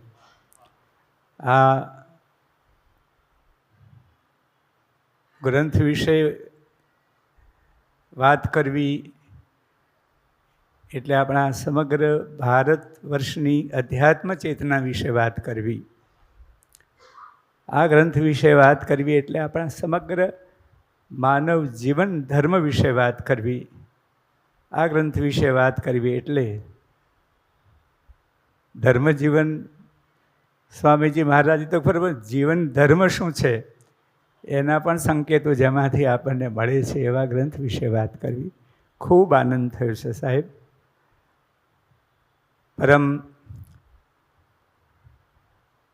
પરમ વંદનીય ધર્મજીવન સ્વામીજીને ની શાશ્વત ચેતનાને આ ક્ષણે વંદન કરું છું.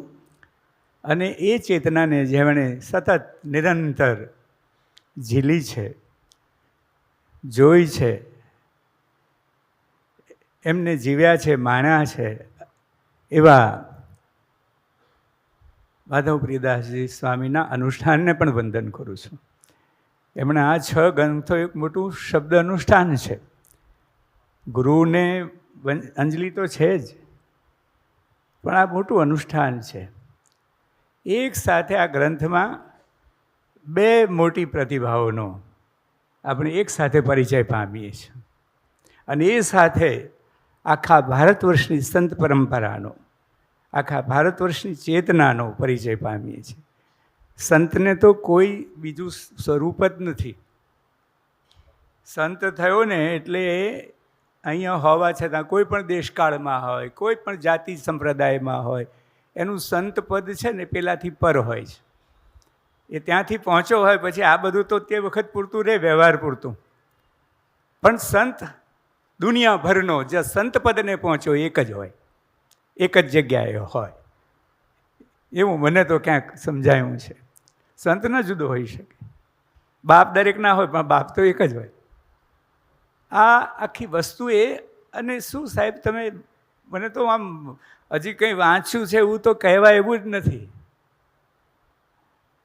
અને જે બધા વાંચે છે એ કદાચ વાંચી લે તો ઉકલે છે કેટલું એ તો પ્રશ્ન છે.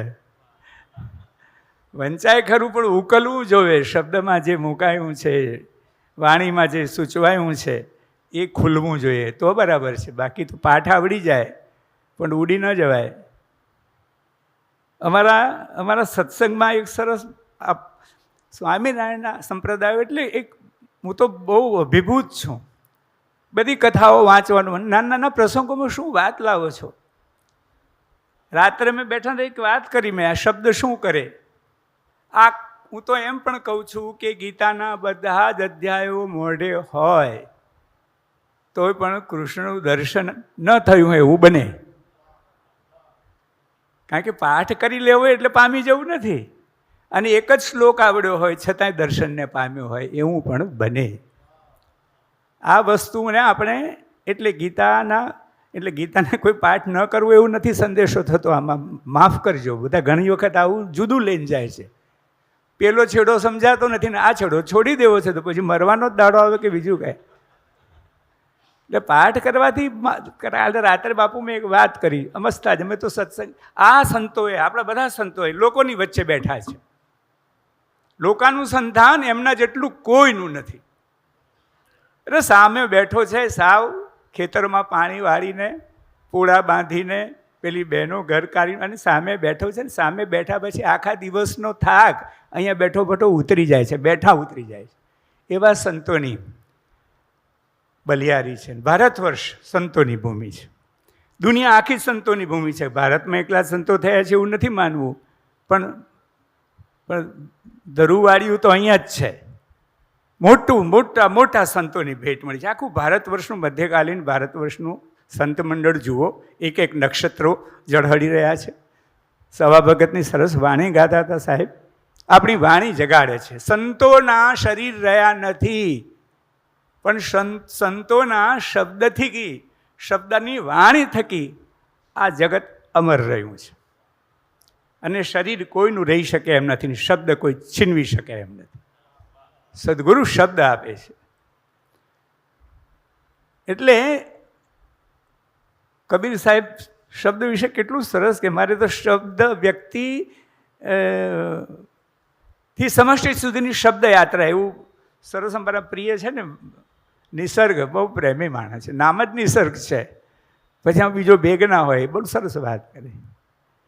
એટલે કે આ પણ શબ્દ વિશે વાત કરવી એટલે સંતો આપે છે શબ્દ. એ શબ્દ બીજો એક વ્યવહારનો શબ્દ છે, બીજો કામ ચલાવશો, ત્રીજો સત શબ્દ છે, સ્થિર શાશ્વત શબ્દ છે. સદગુરુ શબ્દ આપે છે. એટલે મેં તો પેલું સાંજે વાત કરી કે ભાઈ બધું ગોખવું, પાઠ કરવો એ તો કરવો જ, પાછું એ છોડવા જેવું નથી. આપણી રોજની ક્રિયા થવી જ જોઈએ, તિલક થવું જ જોઈએ, હાર પહેરાવો જ જોઈએ. બાપુએ હાર પહેરી રાખ્યો છે, મેં પહેરી રાખ્યો છે. એટલે એવું નથી કે એમણે પહેર્યો છે એટલે મેં પહેર્યો છે. અમને આ એક અમારી પરંપરા છે કે આ આસન ઉપર બેસીએ ત્યાં સુધી આ ઘરનું રાખવું. કારણ કે પ્રેમથી કોઈ સ્વામીજીએ પહેરાવે છે, મારે શું ઉતાવળ છે સવાર સુધી પહેરી રાખવા, પણ અહીં બેઠો છું ત્યાં તો પહેરું. એક વખત આવું બન્યું બાપુને ત્યાં, મોરારી બાપુને ત્યાં મારે ત્યાં માહિતી નિયામક તરીકે વ્યાખ્યાન હતું. પછી એમણે હાર પહેરાવ્યો. આ તો આપણી સાહેબ પરંપરા છે. હાર એ પરાજય નથી, જીત છે બેવની. ગાંધી કહે કે હરાવાના નથી, જીતવાના છે.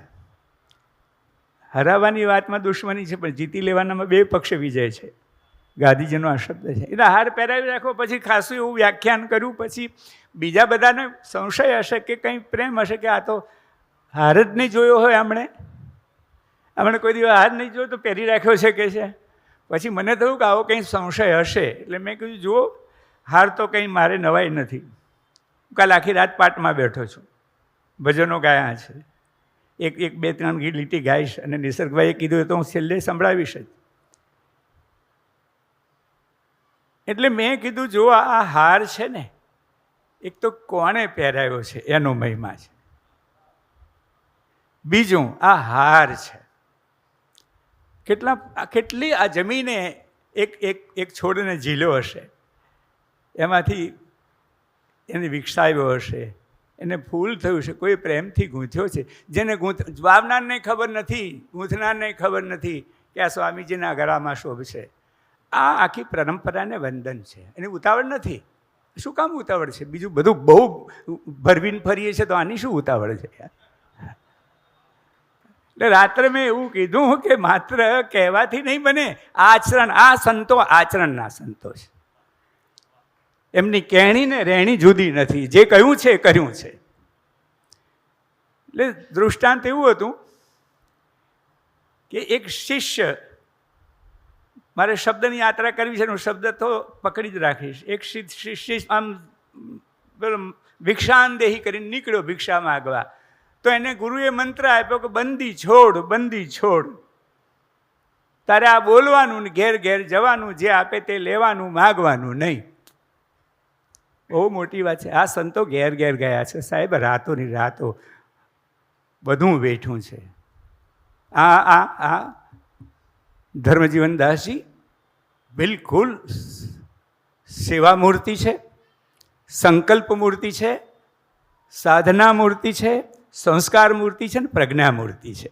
આ ઘેર ઘેર ગયા છે. એટલે પેલાએ કીધું કે આ તારે બોલવાનું. હવે આ બોલવાનું જ હો.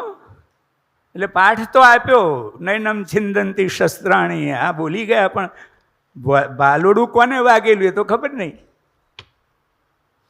પછી આમ બોલતા બોલતા એક દિવસ કોઈ ઘરના એક પાટડીના મોભની પાટડી આગળ પેલું એક પિંજરું લટકાવેલું ને એ પિંજરામાં એક પોપટ બેસાડેલો. એ માલિકને પ્રેમ હશે કે પંખી પાળવાનો, જેમ અન્ય પ્રાણીઓ પાળવાનો શોખ છે, ખોટો નથી જો એને સમજાય તો. એટલે પેલાને પછી તો બધા રમાડવા લાગ્યા. આખી પિંજરાની પેલી ઠેસી ખોલે, પોપટ બહાર આવે, લોકો ઘેર લઈ જાય. એટલે પેલા માલિકને થયું કે આ તો મારી ગેરહાજરીમાં પણ બહાર નીકળતો હરતો ફરતો થાય છે. રોજ એને શીખવતો, બોલો રામ, બોલો જય શ્રી કૃષ્ણ, એ આવો બેસો. આ બધું બોલતો થઈ ગયો. અમારા જૂના જૂના પાટડિયા આવું લખતા, આવો બેસો, ઉકા પાણી કરો. અમારા ગામડામાં આ બધું સ્વાભાવિક છે. મને તો ગમે છે. ઉકા પાણી કરો એમાં કંઈ વ્યસની બનાવવાના નથી. આ પ્રેમના સ્વાગતની એક ભાષા છે. એટલે એણે કહ્યું, પછી પેલાને થયું કે એટલે એને મંત્ર ભણાવ્યો. રામ તો ભણાવ્યા, જય શ્રી કૃષ્ણ ભણાવ્યા, આવો આવો આવજો બેસો એ તો ભણાવ્યું ને પેલો બોલ્યો. આ બોલવાનું કામ હતું, બોલ્યો. પછી એને થયું કોઈક દિવસ હું બહાર ગયો હોય, ઘરે કોઈ હોય નહીં, કોઈ બહાર ઊભો હોય ને કંઈક બિલાડી આવી જાય અને હવે બહાર બેઠો હોય તો એનો મંત્ર આપ્યો, બિલાડી આવે ત્યારે ઉડી જવાનું. અને આ પાઠ કરી લીધો, બિલાડી આવે ત્યારે ઉડી જવાનું માત્ર. પછી બન્યું એવું કે એક દિવસ એ બહાર ઓટલી ઉપર, પિંજરું ખુલ્લું, ઓટલી ઉપર બેઠેલો અને મોભારેથી બિલાડી ઉતરી.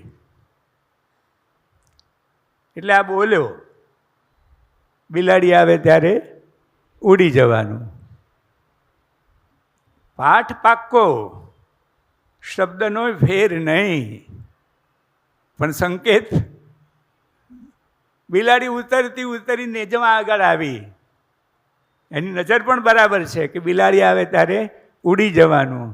છેક સામે આવી, બોલ્યો તો ખરો જ, બિલાડી આવે ત્યારે ઉડી જવાનું. છેક પકડ્યો ત્યાં સુધી બોલ્યો, પણ ઉડ્યો નહીં.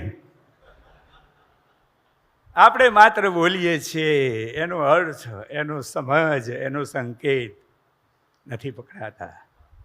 આ સંતો આ શબ્દ સંભાળે, સંતો આ શબ્દ આપે છે. મારા સતગુરુએ શબ્દ સુણાયો, સતગુરુએ શબ્દ સુણાયો. ધન ગુરુ દાતા, ધન ગુરુ દેવા, મારા સતગુરુએ શબ્દ સુણાયો. સદગુરુ શબ્દ આપે છે અને એ શબ્દથી જ આ આખા બધા આવરણો દૂર થઈ શકે એમ છે. અને એ સંતો જ કરી શકે.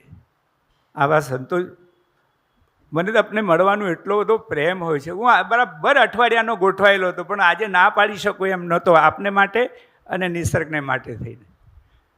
હજી તો કાલે પાઠ કરવાનો છું પાછો કે જાગો જુગના બેલી, મોટા મુનિવર સંતને તેડાવો મારા વીરા.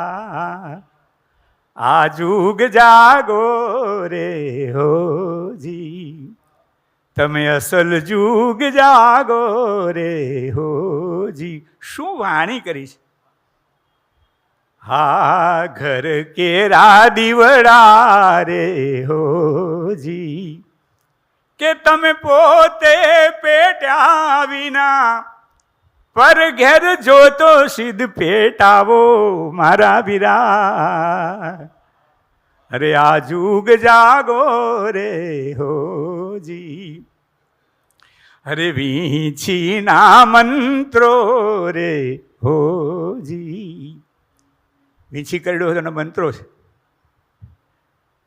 શું સંતો કેવી રીતે આપણના કાન આંબળે છે ને આપણે મારે છે કે તમે એ બુદ્ધુ લોકો સમજો એમ કે વીંછીના મંત્રો રે હોજી, એનું મારણ જાણ્યા વિના, એનું મારણ જાણ્યા વિના વસિયલ સીધને છંછેડો મારા વીરા. આ જુગ જાગો રે હો. આવડતું નથી ને શું કરવા બીજે બાથડિયા મારો છો? શીખો ગુરુ પાસે જઈને. આ ઠેકાણું છે યાર. સદગુરુ શબ્દ આવે છે. આ સંતોને ઠેર ઠેર ગયા છે. દુખિયા, કબીરો સરસ કે સુખિયા સબ સંસાર ખાએ અરુ સોય. સંતો બોલે છે. કબીર તો કબીર, કબીરમાં સંતો ને સંતોમાં કબીર. બધા સંતો એક જ હોય. શિખર ઉપર કોઈ જ બીજી જગ્યા નથી, બધા એક જ હોય. સુખિયા સબ સંસાર ખાએ અરુ સોય, દુખિયા દાસ કબીર જાગે અરુ રોય. આ સંતોની આંખમાં આંસુ છલકાયા છે આ જગતની યાતનાઓ જોઈને, આ ભૂલા પડેલા જગતને રસ્તો દેખાડવા માટે. આમણે પોતાની ઊંઘ છોડી છે. સંતો એવા છે કે ઊંઘવાય ના દે, ઊંઘે નહીં, ઊંઘવાય ના દે. પણ ઊંઘવા ના દેનો મતલબ એને જગાડવા છે. જાગૃતિ માટે આવેલી આ ચેતનાઓ છે. ધર્મજીવનદાસની ચેતના શું કેટલાને જગાડી ગઈ છે સાહેબ. 6 ગ્રંથો, 1 થી 5 ગ્રંથોમાં આખો સિલસિલા બંધ જીવન ચરિત્ર, આખી ચેતના વિસ્તારનો, સેવા સંકલ્પનો, એની સાધનાનો, એના સાકારપણાનો ઇતિહાસ, અને 6થો ગ્રંથ એવા તીર્થો વિશેનો. તમે શું સ્વરૂપ બાંધ્યું છે. મને 2-3 મારા મનમાં હતા. હું આના વિશે એક ભાવ પક્ષના સંદર્ભમાં વાત કરું, બીજું વસ્તુ પક્ષના સંદર્ભમાં વાત કરું, અને ત્રીજો ભાષા પક્ષના સંદર્ભમાં. 3 મારા મનમાં હતું. પણ હવે આ તો આપણા હાથમાં નથી, અને નદીમાં પડ્યા પછી બહુ હાથ પગ હલાવવા નહીં. વેણ જે બાજુ લઈ જાય એ બાજુ જાઉં, નહીંતર મરો ઘૂમરીમાં. અને ઘૂમરી આગળ જ કેન્દ્ર હોય. કાં તો જા, નહીં તો કાં તો ડૂબી જા. શૂન્ય છે ને, કાં તો સમજી જા, અને કાં શેષ થઈ જા. સંતો અહીંયા નિશેષ કરે છે. આપણે આ સેવા મૂર્તિ છે. રાત જાગ્યા નથી. સંત પરમ હિતકારી બ્રહ્માનંદ સ્વામી. શું આ સંતોએ 2 વસ્તુ મારા ધ્યાનમાં આવી છે, ઓછી વધતી. પણ કથા દ્વારા, લોક સાથેના સંવાદ દ્વારા, લોકો સાથે બેસીને જે એક ગોષ્ઠી કરી છે ને, એવા 2-3 સંપ્રદાય, ઘણા સંપ્રદાય છે, લોકને કોઈ છોડ્યા નથી. પણ આટલું માનવ સમાજ સાથેનું આટલું અનુસંધાન આ એક અહીં જોયું છે. એક રવિવાણ સાહેબમાં બધા સંતોએ કોઈ નથી કર્યું એવું નહીં, પણ આ તો ઊંઘ્યા જ નથી, અને નીકળી જ પડ્યા છે સાહેબ. અને કેવા નીકળી પડ્યા છે. કાં તો બેઠા છે વજ્રની જેમ, અને કાં તો નીકળ્યા છે પવનની જેમ. આ છે ને સાધનાની રીતે ધર્મપતિદાસજી આમ આસન વાળીને બેઠા છે, અને કેટલું વિચરણ કર્યું છે, એટલે એટલા વયા છે. અને જ્યારે વિચરણ કરતા હોય ત્યારે સ્થિર હોય, અને જ્યારે બેઠા હોય ને ત્યારે પણ એમનું પરિભ્રમણ ચાલતું. આ સંતોની ગતિ છે. આ સ્થિતિ સમજાય ને, એનું નામ જ સંત છે. એ બેઠો બેઠો પણ જોગી. બેઠા જોગી લોહ કી ખૂંટી. નાથ બેઠા જોગી લોહ કી ખૂંટી, ચલતા જોગી પવન કી મુઠ્ઠી. ઊભો થયો ને નાથમાં આવે, અને બેઠો તો અઠાઈ તો જુઓ. એટલે અંદરથી બેઠેલો. આમ આસન વાળીને બેઠા હોય ત્યારે ઘણી વાર આપણને બહુ તકલીફો પડે. યાદ રાખજો, મારી તો મુશ્કેલી છે જ સાહેબ. આજે તે દીવા પાસે બેસે ને ત્યારે જ મગજ બીજે ચાય. બેઠા હોય સન્મુખ, પણ અંદરનો મણકો છૂટો. વન ફરતું જ હોય તે વખત યાદ રાખો. એટલે જ સંતોએ કહ્યું છે આ રીત કર, આ શબ્દ પકડ. અહીંયા રોટલા ગણવાની વાત આવે છે ત્યારે અંગૂઠાથી માંડીને આખા દર્શનને કેમ જીવનની ક્રિયા સાથે જોડવું, એની રીત બતાવી છે. ધર્મજીવનદાસજીના એક પ્રસંગમાં બાપુએ લખ્યું છે કે બધા જ કામમાં ઈશ્વર છે. રોટલો કરતી વખતે, પૂજા કરતી વખતે ઈશ્વર જુદો નથી, તારી ક્રિયા જુદી છે, પણ તારું સ્થાન તો જોડેલું જ છે. તો આ સંતો સમજાવી શક્યા છે. એટલે બહુ જ રસ પડે છે મને. બેઠા જોગી કેવા બેઠા છે, આખા ગુરુકુલો ઊભા કર્યા, ક્યાં ક્યાં ફર્યા વિદેશોમાં. બાપુ પણ કેટલું ફરે છે. મને તો એમ નવાઈ લાગે છે કે તમે આટલું બધું ફરતા રહો છો, અને 6 ગ્રંથો, એક ગ્રંથ, દરેક ગ્રંથ સરેરાશ 600 પાનાનો છે. કોઈમાં વધારે 750 છે, પણ 600થી ઓછા કોઈ નથી. અને એવા 6 ગ્રંથો, એટલે 3800 થી 4000 પાનાનું આ એક જ આ 6 ગ્રંથનો સંપુટ. બીજા બધા તો એ સિવાયના 137 પુસ્તકો જુદા. સાહેબ આ ક્યારે લખ્યું છે? 2 સંગ્રહોમાં આપી ગયો છું હું. 2 કાવ્ય સંગ્રહોમાં હજી ત્રીજો બધા કા માગો પણ આવો તો જોવે. પણ એ આવે. શું કામ કર્યું છે, શું અનુષ્ઠાન છે શબ્દનું. અને શબ્દ જ્યારે તપનો, સંસ્કારનો, સેવાનો અને જાગૃતિનો હેતુ લઈને નીકળે છે ત્યારે સમષ્ટિનો બને છે. મારા હેતુનો રોટલો મારા પૂરતો છે, પણ આ જગત હાથે, જગત માટે આ ગુરુકુલો થયા, કેટલા બધા ચેક ડેમ, કેટલા બધા સેવા કેન્દ્રો, કેટલા બધા તીર્થો, કેટલા બધા મંદિરો. આ એમનેમ નથી. આ બહારની વાતો જો કંઈ કરતા હોય ને તો ભૂલો છો. હા, આપણે એને કર્યા પછી સંભાળવાનું તો આપણે છે, અને સંભાળી રહ્યા છો. આટલા બધા વિદ્યાર્થીઓ ભણે છે, નિઃશુલ્ક બને છે, કેટલાની આપ સગવડો કોણ કરશે? ધર્મપ્રિયદાસજી તો એમ કહેતા કે માતા જેમ સોરું જન્મે ને ત્યારે એનું બધું ધોવે, અને સંતો આખા જગતના બધા જ મેલ ધોવે છે, એ સંભાળે છે, ધોવે છે એટલે ઉછેરે છે. સંભાળને સંતોએ ઉછેર્યો છે. એસા કોઈ ના મિલ્યા જાસું રહી એ લાગી, એવો એકય ના મળ્યો જેને ભેટી મળું. ભેટાય કોને? પોતાને જેવો લાગે તો જ ને, અંગારા તો ભેટાતું નથી. ऐसा कोई ना मिलिया जासू रहिए लागी, सब जग जलता देखिया अपनी अपनी आगी. બધું જ પરિતાપમાં, પોતપોતાના પરિતાપમાં હળગી રહ્યું છે. કોની પાસે શાંતિ લેવી? કોણ આપે આપણને? જે હોય તે હાલે. લારા હોય તો લારા જ આપે ને, શબ્દ હોય એ શબ્દ હાલે, સંતો શબ્દ હાલે. અને એણે એ આપણું ઠેકાણું બતાવ્યું. 6 ગ્રંથો અમસ્તા એક રૂપક આપવાનું મન થયું, એ કંઈ બેસશે નહીં. પણ આપણી સાધના, કુંડલી સાધના ધારામાં ષડચક્રો આવે છે. ષડચક્રની સાધના મૂલાધારથી સહસ્રાર સુધીની, એના ગ્રંથો સાથે 6નો આંકડો છે. કોઈને 32નો હોય, કોઈને 12નો હોય, કોઈ ખરું કે 36નો એટલે 2 બાજુ આવડો થાય. આપણા અંક જ્ઞાનની પણ મજા છે. પણ આ 6 ગ્રંથોમાંથી પસાર થતાં ઓહો એટલું અઢળક ભાથું ભર્યું છે. અને બીજું કહું બાપુ, તમારા લખવાની જે રીત છે, કોઈ પાંડિત્યનો ભાર નહીં. અને શબ્દ કેટલો અચ્છોદ હોય, કોઈ એવી દેખીતી સાંપ્રદાયિકતા પણ નહીં. બિલકુલ નીતરેલો શબ્દ અને સેવેલો શબ્દ, એમને લીધેલો નહીં, ઉછીનો લઈ નહીં, ઉછેરેલો શબ્દ.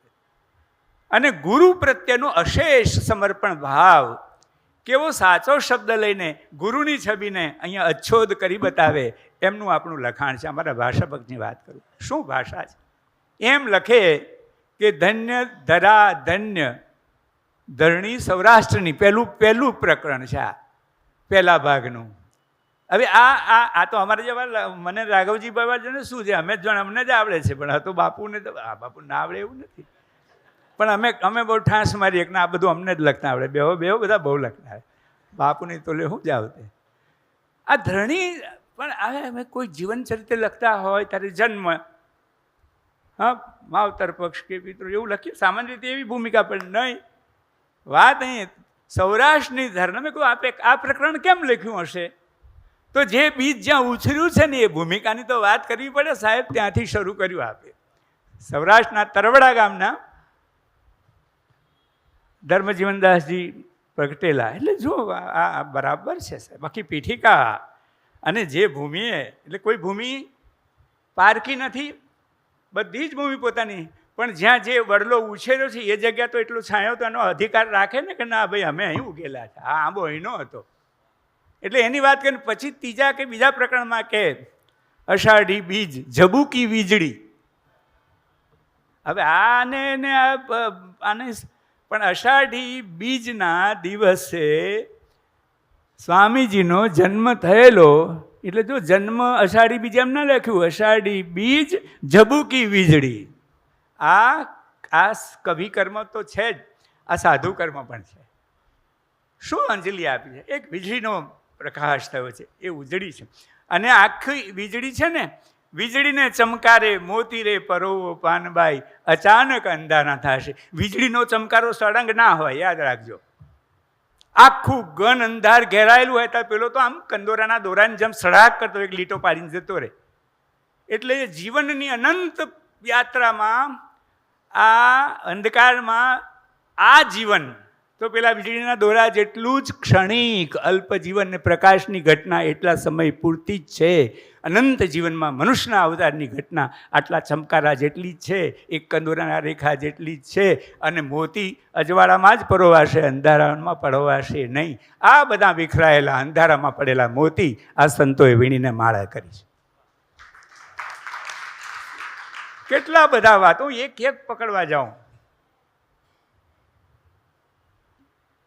મને આમ એટલા બધા પ્રસંગો અંદરથી ઉમટે છે ને કે આ કહું પેલો રહી જશે, પણ હવે એટલો આમાં છો ને આપણે અમે સાગરને ગાગરમાં સમાવવાનું કામ કર્યું છે. સરસ વાત કરી છે. બોરીસાગર સાહેબ બેઠા છે, અમારા બહુ બધા સૌના આદરણીય છે.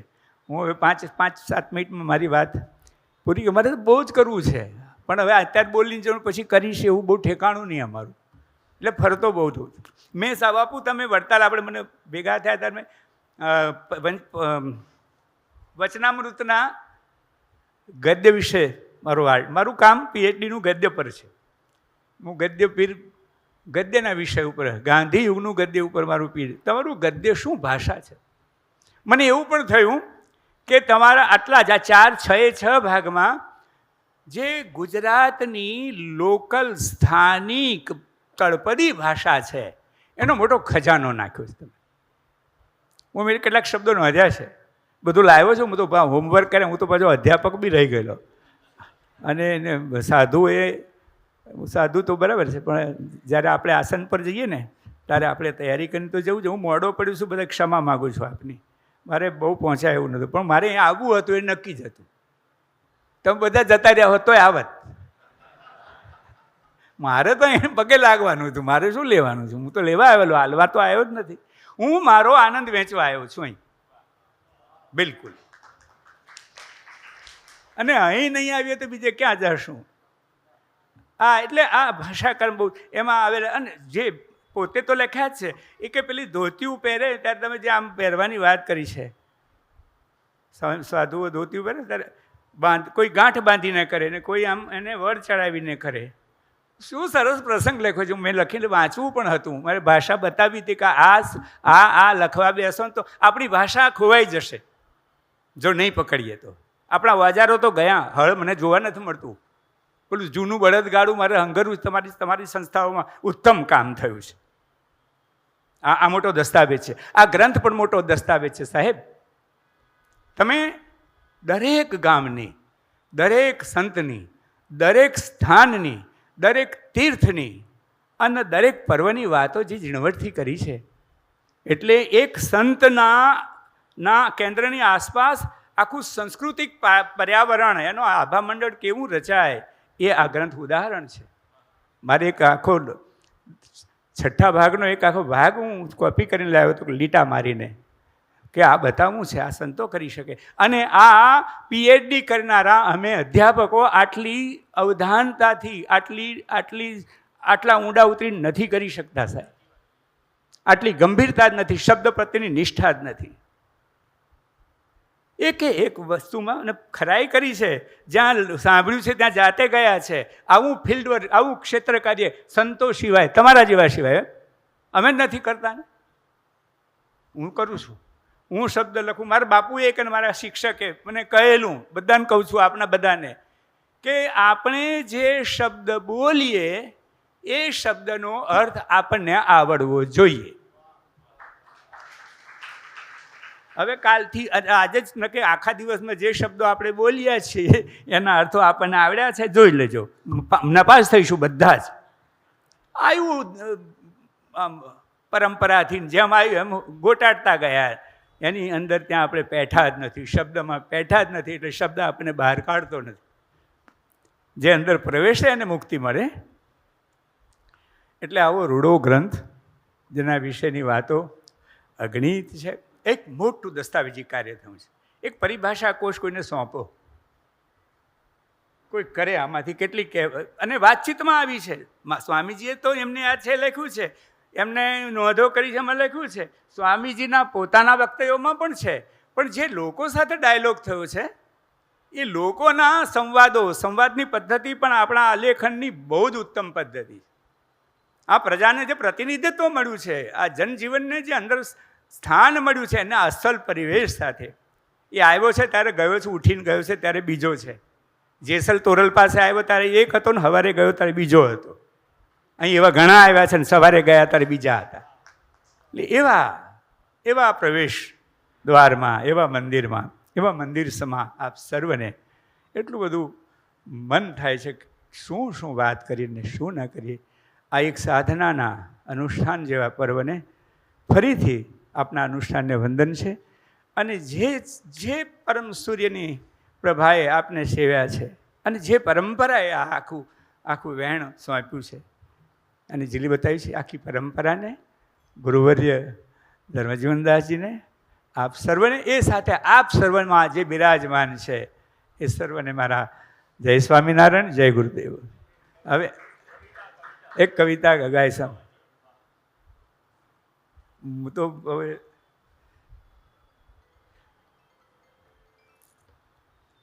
આપણે કોને કહીએ? કોક તો કંઈક શીખવાડો, શિક્ષકને કહીએ કંઈક તો શીખવાડો, ગુરુને કંઈક બે શબ્દો તો આલો. જા તું યમદંડ વાંચ. ધર્મજીવનદાસજી કહે છે યમદંડ વાંચ. આ છે ને, આ મોટા દરવાજે મોકલ્યા છે. નચિકેતાને એકલા નહોતા મોકલ્યા, આપણને બધાએ મોકલ્યા છે. જા તું પરીક્ષા કર, બેસ. જવાય કેમનું? ધર્મનો કૂતરો સ્વર્ગમાં જાય, કૂતરાનો ધર્મ ના જાય. કૂતરાનો ધર્મ માણસમાં પેઠો ને તો ઘરમાં ના પહેવા દે કોઈ. અને ધર્મ જો માણસમાં આવ્યો તો સ્વર્ગ સુધી જાય. એટલે બધા પડ્યા, પણ કૂતરો છેક ગયેલો, કારણ કે ધર્મનો હતો. ધર્મ છેક સુધી પહોંચે. આ અર્જણમાંથી ધર્મ જીવન પ્રકાશા છે. યુધિષ્ઠિર મટીને ધર્મરાજ થયા છે. સંતો જ કરી શકે આ દીક્ષાઓને એમના દેનારાને અને લેનારાને ફરી વંદન છે. કોઈ રે ઉતારો મારો અંચડો, હે કોઈ રે ઉતારો મારો અંચડો.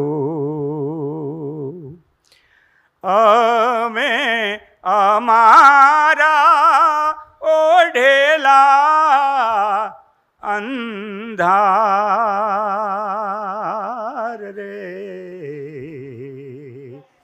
કોઈ રે ઉતારો મારો અંચડો. હે ઢાંકેલી માટીના બીજ બધા બાવરા, હે ઢાંકેલી માટીના બીજ બધા બાવરા, એના મૂળ રે ભીતર મોજા બાર રે,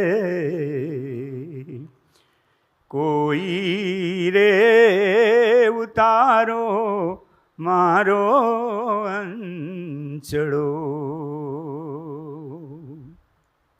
હે નીત રે સજુને નીત નીત નીસરું,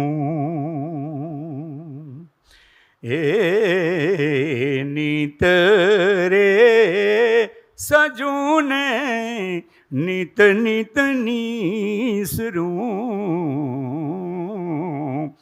અમને આઘે વાગે અમારા ભણકાર રે, કોઈ રે ઉતારો મારો અંચડો. એ કેમ રે સંકેલું, કેમ કરી ઉકલું,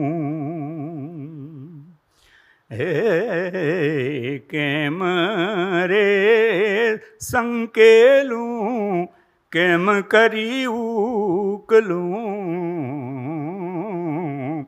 અમે અમારા ભીડેલા ભોગડ દ્વાર રે, કોઈ રે ઉતારો મારો અંચડો. એ ભીતર ભેદોને છેદો મારો છાંયડો, એ ભીતર ભેદોને છેદો મારો છાંયડો, અમને અમારા ઓળખાવો અપરંપાર રે, કોઈ રે ઉતારો મારો અંચડો, અમે અમારા ઓઢેલા અંધાર રે, કોઈ રે ઉતારો મારો અંચડો.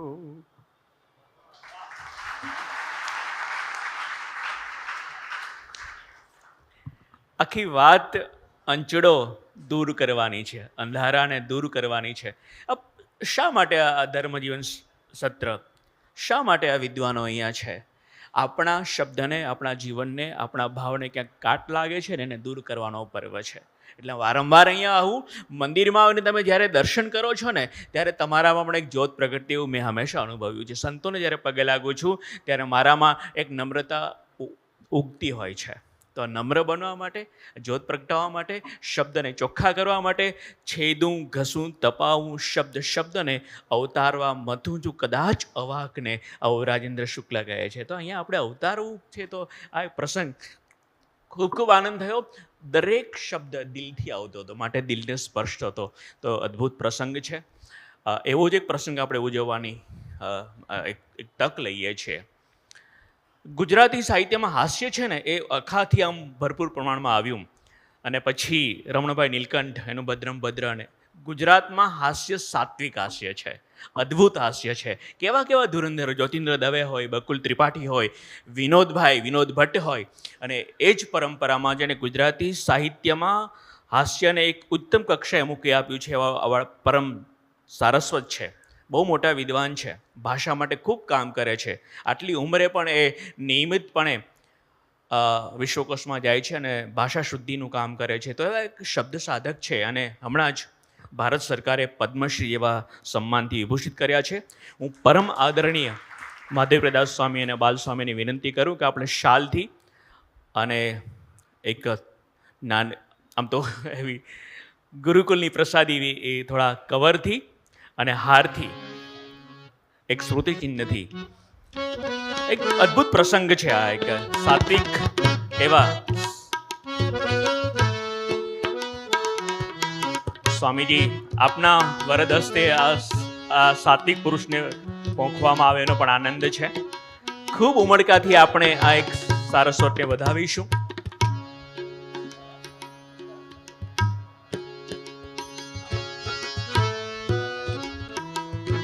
હાર પણ સ્વામી સદગુરુ શાસ્ત્રી શ્રી મહારાજ સ્વામી આપણા સર્વની પ્રેમની હું શાલથી સન્માનિત કરશે. આપણે તાળીઓથી, કરતલ ધ્વનિથી આ પ્રસંગને વધાવી લઈશું. સંતોને જ અને આ ભૂમિને જ સૂજે એવો આ અદ્ભુત પ્રસંગ છે.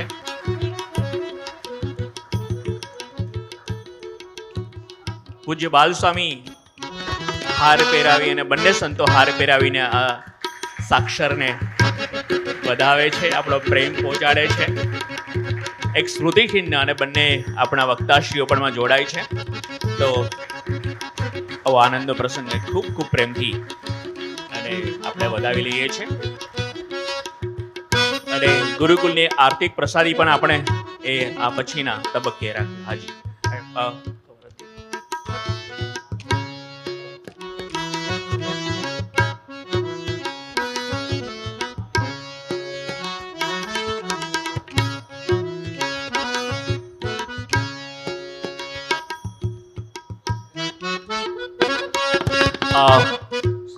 પુસ્તકો દ્વારા પણ આપણે આ અક્ષરને વધાવીશું.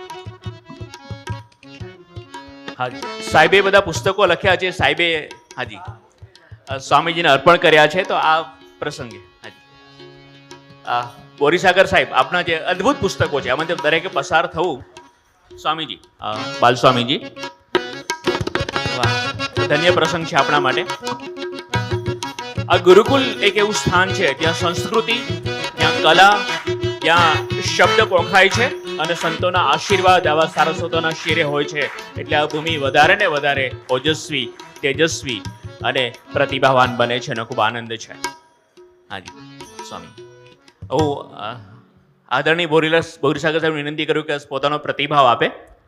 બોરીસાગર સાહેબ, સાહેબને સાંભળવા એટલે આવો છે અને આપણે ધન્ય છીએ કે આ ક્ષણોના સાક્ષી બનવાના હોય. આમ તો મારે એક પ્રતિભાવ આપવાનો છે, પણ સ્વામીજીના હાથે સન્માન થાય એ આમ એક ક્ષણ એવી કે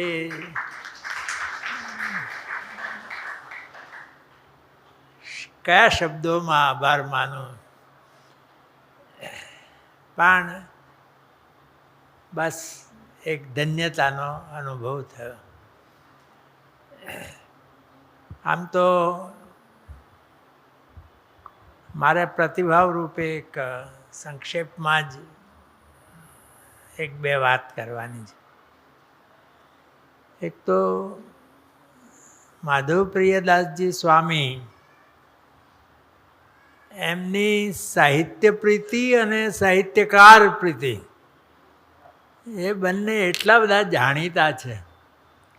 કોઈ પણ સાહિત્યકાર સાથે એમની વાત થાય એટલે કે હા, સ્વામીજીને મારા ઉપર બહુ જ પ્રેમ છે. રવિશંકર મહારાજ વિશે ઈશ્વર પેટલીકરે લખેલું કે મહારાજની સાથે જે વાત કરે ને એ દરેકને એવો અનુભવ થાય કે મહારાજને મારા ઉપર જેટલો પ્રેમ છે ને એટલો બીજા કોઈ ઉપર નહીં હોય. આ માધવ પ્રિયદાસજી પણ સાહિત્યકારોને આવો અનુભવ કરાવે છે. દરેક સાહિત્યકાર એ ધન્ય બને. જ્યારે આ ગ્રંથોનું, ગુરુ વિશેના ગ્રંથોનું વિમોચન થયું ત્યારે હાજર રહેવાનું સદભાગ્ય મને મળ્યું હતું. એ પણ એક ધન્યતાનો અનુભવ હતો. આવા વિશાળ ગ્રંથો, આટલી સંખ્યામાં ગ્રંથો, કદાચ ગુરુ દક્ષિણામાં આ એક અજોડ ઘટના છે. મને કોઈ આવી બીજી ઘટનાનો ખ્યાલ નથી.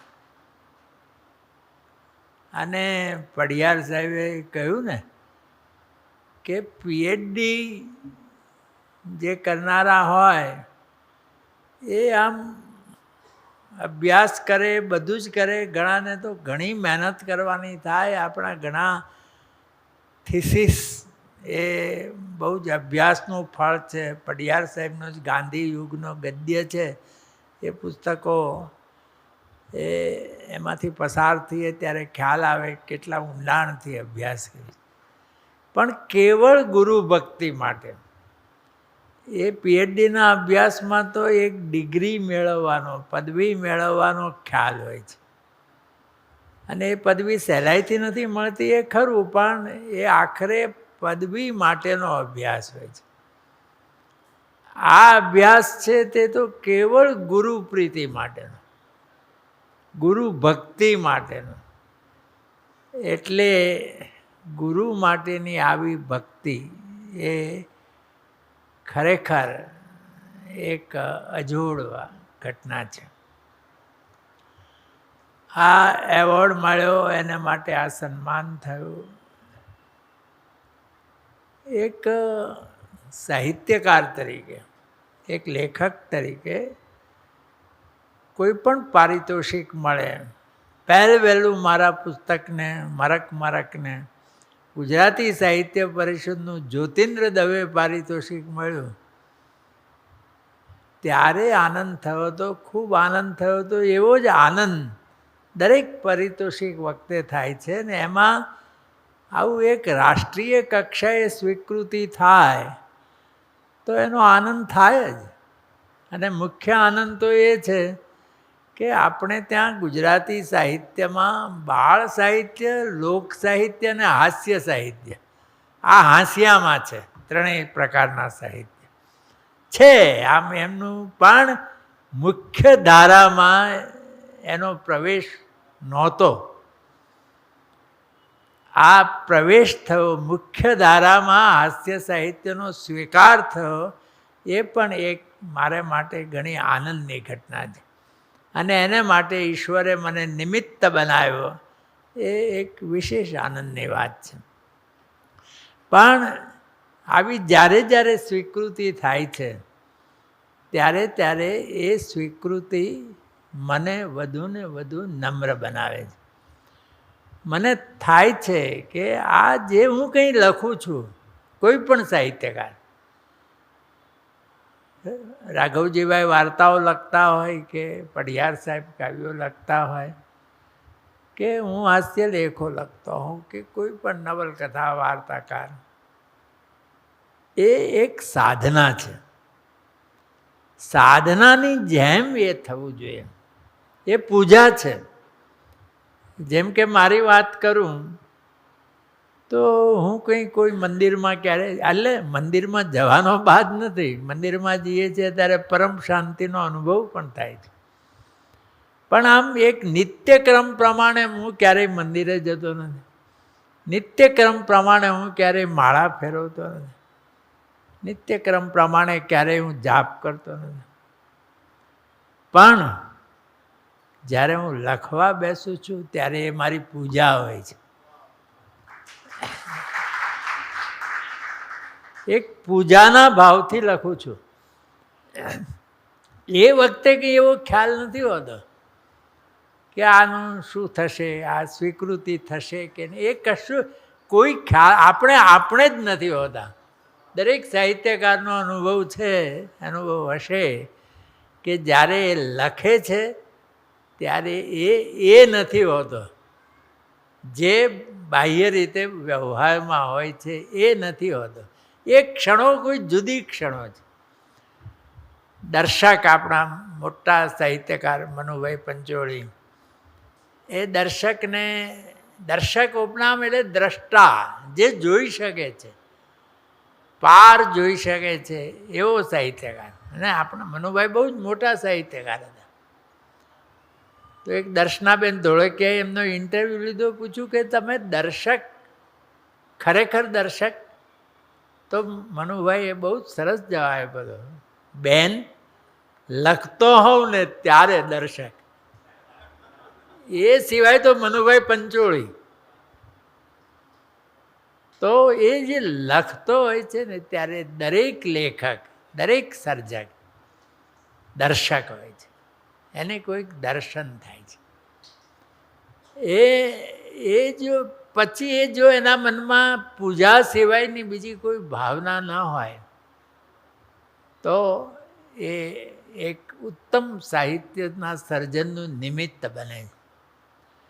રાજેન્દ્ર શુક્લનો એક શેર છે, એ દરેક લેખક, કવિ, દરેક સાહિત્યકારનો અનુભવ હશે કે સુખડ જેમ શબ્દો ઉતરતા રહે છે, કોઈ આવીને કરશે તિલક અચાનક. આમ સુખડ ઉપર જેમ આમ સુખડ ઘસો ને જે ઉતરતું આવે આમ તિલક કરવા માટેનું, એવી રીતે શબ્દો ઉતરતા આવે. દરેક લેખકનો અનુભવ હશે કે એ જ્યારે લખવા બેસે છે ત્યારે કોઈ વાર તો સાવ બ્લેન્ક હોય, કશું જ નથી હોતું. અને પછી ક્યાંથી પવન પાવડીએ ચડીને શબ્દો આવે છે, એ એક રહસ્યમય ઘટના છે. એટલે આ સાહિત્ય સર્જન એક જવાબદારી છે. રવિન્દ્રનાથ ટાગોર એમ કહેતા કે હું લખતો હોઉં છું ને ત્યારે મને એવી અનુભૂતિ થાય છે કે હું લખતો નથી, જાણે મારો હાથ પકડીને કોઈ લખાવે છે. આ અનુભવ થાય ત્યારે સાહિત્યકારી એ શિખરે પહોંચ્યો કહેવાય. અને એને માટે સાહિત્યકારની કેટલીક જવાબદારી છે. અહીંયા પડિયાર સાહેબ છે, હા એક પહેલાં કહી દઉં, પડિયાર સાહેબે કહ્યું ને કે હાર પહેરી રાખવાનો, પછી મને કહ્યું કે હાર ઉતારી રાખો. મારે તમને કહેવાનું કે હાર પહેરી રાખવા માટે અધિકાર જોઈએ, જે પડિયાર સાહેબ પાસે છે. હાર પહેરી રાખવો એ કોઈ જેવી તેવી જવાબદારી નથી. અમારા એક સ્નેહી હતા જયેન્દ્રભાઈ યાજ્ઞિક, સ્વામીજી જાણતા હશે. એ કહેતા કે આ તિલક છે ને એક જવાબદારી છે. આ તિલક એક જવાબદારી છે, સતત ખ્યાલ આપે છે કે તારું શું કર્તવ્ય છે. એક રેલવેમાં મુસાફરી કરતી વખતે મને એક ટીટી મળેલા. હવે મારી તો નાની એવી ભૂલ થયેલી, ઈરાદાપૂર્વક કશી અપ્રમાણિકતા નહોતી, પણ અમારા એક સ્નેહી રિઝર્વેશન, એ વખતે તો ટિકિટ બારી ઉપર રિઝર્વેશન થતું હતું. હવે ઉંમર લખવાની હતી, એ મારા કઝિન થાય ને સાવરકુંડલાથી આવેલા, અને મને કંઈ મારી બરાબર ઉંમર જાણે નહીં, એટલે એને 70 વર્ષ લખી નાખ્યા. એને થયું કે એવડા દેખાય છે એટલે હશે. હવે એ વખતે હું તો 60 વર્ષનો નહોતો, મારી નોકરી ચાલુ હતી. હવે પેલા ટીટી મળ્યા ને તો મેં એમને કહ્યું કે સાહેબ આ ભૂલ થઈ. એણે તો ટિકિટ જોઈને પાછી આપી દીધી, કશું કંઈ આમ જોયું નહીં. પણ મેં કહ્યું કે આ ટિકિટ છે ને તે ભૂલથી કન્સેશન મળી ગયું છે, એટલે તમે કહેશો એટલા પૈસા હું તમને આપી દઉં. એટલે એ કહે છે હવે તો આ ટિકિટ રદ કહેવાય, તમારે નવી ટિકિટ લેવી જોઈએ. એટલે પહેલાં એ કહ્યું, એક બાજુના હતા એણે કે સાહેબ એ સાચું બોલ્યા તો હવે તમે એને જવા દો ને. તો કે સાચું બોલ્યા ને એટલે જ દંડ નથી કરતો, નહીં તો 500 રૂપિયા દંડ પણ થાય. ત્યાં વળી કોઈ કેવું ગણગણ્યું કે આપી દો ને 50 રૂપિયા. એ એકદમ બીફરી ગયા. એ કહે છે આ તિલક જોયું, સ્વામિનારાયણનું તિલક હતું, આ તિલક જોયું, હરામના પૈસાને અડું ને તો આ તિલક લાજે. તો આ વાત જેમ આ તિલક કરવાની, આ સરસ્વતીનું તિલક છે કપાળ ઉપર, એ આપણે એને કારણે હાર પહેરવા મળે છે. સ્વામીજી હાર પહેરાવે એનાથી મોટું કેવી વાત હોય. એ સરસ્વતીની કૃપા છે, પણ હાર પહેરી રાખવા જેટલી યોગ્યતા નથી. એ તો પડિયાર સાહેબ તો બિલકુલ, તમને બહુ બધાને કદાચ પરિચય નહીં હોય, સાહિત્યકારોમાં સંત સાહિત્યકાર એક જ છે. એટલે એ પહેરી રાખે એ એમનો અધિકાર છે, અને હું એ હાર પહેરું, નમ્રતાપૂર્વક પહેરીને ઉતારું, એ મારું કર્તવ્ય છે. પણ સાહિત્યકાર એક જવાબદારી છે. પડિયાર સાહેબ તો એ પરંપરામાં સંકળાયેલા છે એટલે વિશેષ જાણે. રાઘવજીભાઈ પણ ગ્રામ જીવનમાંથી આવે છે એટલે એ પણ જાણતા હશે, ને તમારામાંથી પણ કેટલાક જાણતા. એક ભુવાની પરંપરા આપણે ધ્યાન, તો મારી દ્રષ્ટિએ કોઈ પણ સર્જક માં સરસ્વતીનો ભુવો છે. જે ભુવો થાય ને, પડિયાર સાહેબ તો સારી રીતે જાણતા હશે, અમે સૌરાષ્ટ્રમાં જે કોઈ ભુવા તરીકે કોઈને સ્થાપે ને તો એને રાખડી બાંધે. એ રાખડી બંધાય ને એટલે ભુવાની ઘણી જવાબદારી થાય. એણે અમુક પરેજીઓ પાળવી પડે, એણે પોતાના જીવનને અમુક રીતે ગોઠવવું પડે. એવું જીવન જો એ ન બનાવે તો મહાપંડિમાં ન આવે. મહાપંડિમાં તો જ આવે. આ સર્જકે પણ એના જીવનને અમુક રીતે ગોઠવવું પડે તો મા સરસ્વતી પંડિમાં આવીને બોલે. આ વાત છે. એટલે હું એવું નથી કહેતો કે સાહિત્યકાર સાધુ ને મહાત્મા હોય, પણ એ જેવો હોય ને એવો હોય, એની એક વાક્યતા હોય, એનું જીવન અને એનું સર્જન અલગ ના હોય, એનો શબ્દ તો જ તેજસ્વી બને. પડિયાર સાહેબે કહ્યું ને કે જે શબ્દ આપણે બોલીએ એ શબ્દનો અર્થ આપણને આવડવો જોઈએ. અર્થ આવડવો જોઈએ એટલે એ શબ્દ સાથે આપણું જીવન જોડાયેલું હોવું જોઈએ, તો અર્થ આવડ્યો કહેવાય. માત્ર શબ્દકોશ જાણીને અર્થ એની વાત નથી. આ શબ્દને અર્થ કાલિદાસે કહ્યું કે શબ્દાર્થો યુવ સંપૃક્તો પાર્વતી પરમેશ્વરો યુવ. આ શબ્દને અર્થ કેવી રીતે જોડાયેલા છે?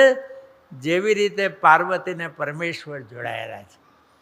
આવો શબ્દને અર્થ જેના જોડાયેલા હોય, મારો એવો કશો દાવો નથી, પણ મને ખબર છે કે આ રસ્તો છે, આ રસ્તે 5 ડગલા માંડ્યા છે, પણ એ 5 ડગલા માટે પણ આજે આ રીતે સન્માનિત થયો એ માટે હું સ્વામીજીનો ખૂબ ખૂબ આભાર માનું છું. અને આ તકે અહીંયા આપની સૌની વચ્ચે આવવાનું થયું. ઘણા વર્ષો પહેલાં ઉમેશભાઈ યાજ્ઞિક, મેં જયેન્દ્રભાઈ યાજ્ઞિક, ત્યારે આ ગુરુકુળના વિદ્યાર્થીઓ સામે આવવાનું થયું હતું ને ત્યારે સ્વામીજીને પહેલી વાર મળવાનું પણ થયું હતું. પણ ત્યારે પછી બહુ પરિચય નહીં થયો, પણ ફરી આ ગ્રંથોનું વિમોચન થયું, સાહિત્યકારોનું સન્માન થયું ને પછીથી તો સ્વામીજીના પ્રેમનો સતત અનુભવ હું કરતો રહ્યો છું. તો આજે મારી કૃતાર્થતા પ્રગટ કરીને વિરમું છું.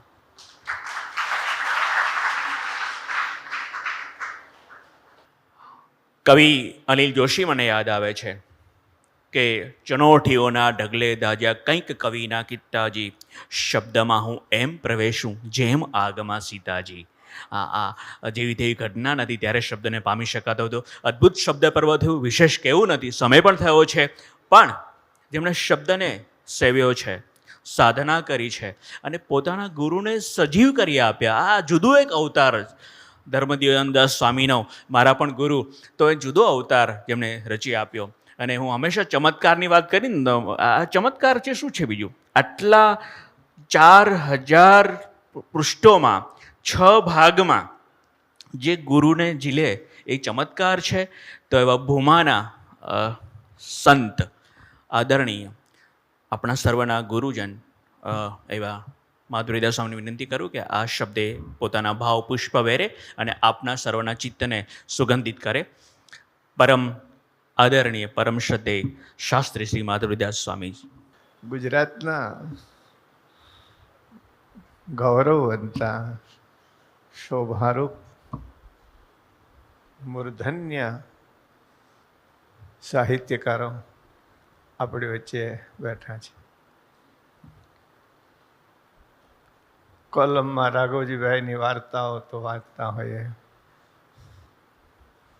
વાર્તાનો બેતાજ બાદશાહ કહેવાય અને એમાં ગામડું ધબકતું હોય, સંસ્કૃતિ ધબકતી હોય.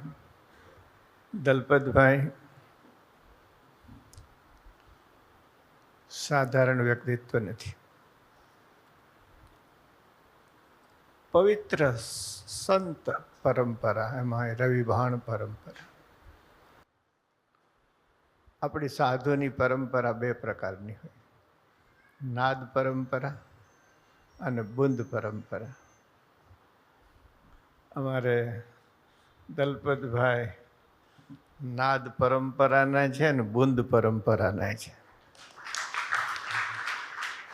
ગઈકાલે આખી રાત ભજનમાં બેઠા, પ્રેમ કેવો, એમાંથી સમય કાઢીને અશ્વિન આજે આવ્યા, એ જઈને પાછા પાઠમાં બેસશે. બસ પાઠમાં જે દીવો પ્રગટે છે ને, એ હર જ્યોતને, બુઝાયેલી જ્યોતને જળહળતી કરે એવી અમે ઠાકોરજીના ચરણમાં પ્રાર્થના કરીએ છીએ. રતિ દાદાની તો વાત જ શું કરવી. પ્રામાણિક થવા ગયા એમાં દંડાણા.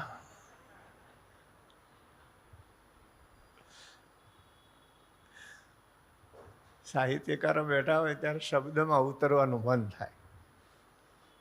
મને થાય કે આ બોરીસાગર શું છે? બોરીસાગર શું? ત્યારે તમને ખ્યાલ હોય તો આપણે દકુભાઈ માલ સામાન ભરવાની જે કોથળી હોય ને એને બોરી કહેવાય. તો અમારા રતિ દાદાની શરીરની બોરીમાં સાગર જ ભર્યો છે.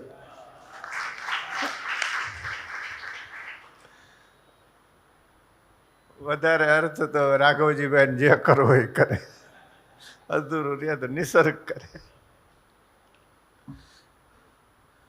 એક આવી વ્યક્તિને જે લાયક છે એમને શોધીને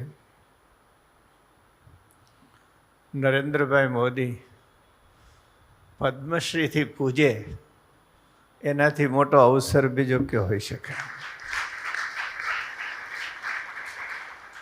હમણાં છેલ્લા થોડા વર્ષથી જોઈ રહ્યો છું, એમની પસંદગી બહુ અદ્ભુત હોય છે. અમારા જગદીશને યાદ કરું, એ આપણે બધાને યાદ કરતા હોય છે. અમારો નિસર્ગ, અમારો અશ્વિન, અમારો કિશોર આજ આવવાનો હતો પણ એને વાંદરો કરડી ગયો. કોઈ નહીં, અમારો બિચારો સાહિત્યકાર ભટકાણો. કોઈક શેઠીઓ હોત તો કાંઈક મીઠું મીઠું મળત.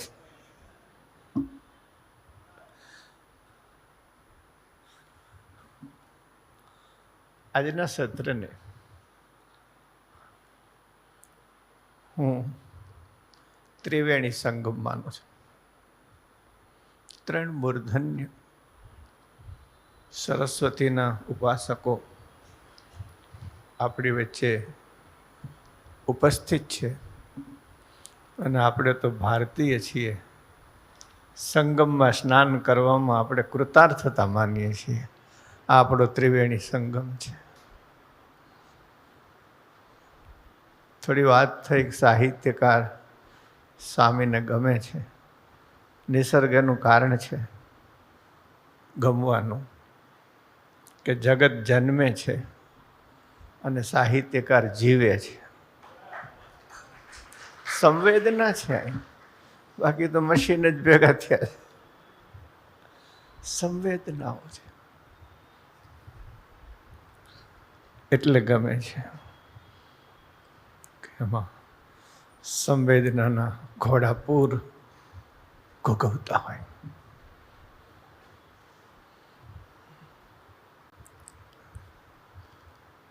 જ્યારે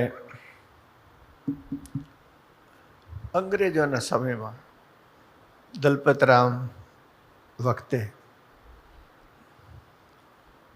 હું નામ ભૂલી જાઉં છું, એમને શિક્ષણ ખાતાનો હવાલો સોંપવામાં આવેલો અને ફોર્બસ પછીના હોપ તો હોપને ભારતીય સંસ્કૃતિ વચ્ચે પૂર્વગ્રહ હતા. એને એમ કે બધું ગપ્પા જ છે. એટલે દલપતરામને કીધું કે તમે હોપ વાચન માળા તૈયાર કરો. દુર્ભાગ્ય એ કે ગુજરાતી સાહિત્યના શ્રેષ્ઠ સિતારાઓ રચના કરે અને અંગ્રેજી વાળો એને પાસ કરે પછી ભણાવે. બોલો, આ ગુલામીની આપણી દુર્દશા છે ને. બોલો, તો કે સાચું લખજો, કે સાચું. એટલે એમ કે તમારા શાસ્ત્રોમાં ગપ્પા છે એ બધું આમાં ન આવવા દેતા એમ. તો દલપતરામ ઊભા થઈ ગયા. કવિની ભાષા, હવે હોપ સમજે એવી આપણે હોપ રાખીએ. એ કે જો સાચું જ લખાવવું હોય તો મારું શું કામ છે? અમે તો કવિઓ છીએ અમે તો સિંહને વાર્તા કરતા કરીએ, શિયાળને બોલાવીએ, કાગડાને બોલાવીએ, કોયલને ગવડાવીએ, મોરને નચાવીએ. આ અમે સાહિત્યકારો છીએ.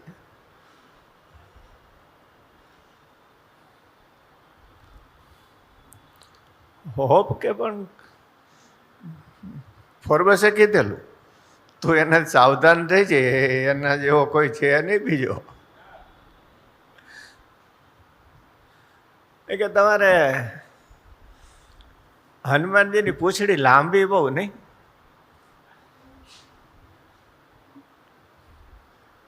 તો દલપતરામ કે અમારા હનુમાનજીની પૂંછડી લાંબી, પણ તમારા અંગ્રેજો જેવડી નહીં.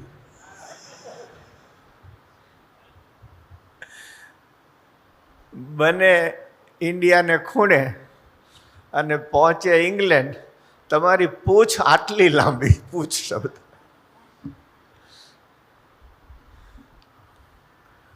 સંવેદનાઓ એ હજી ક્યાં છે?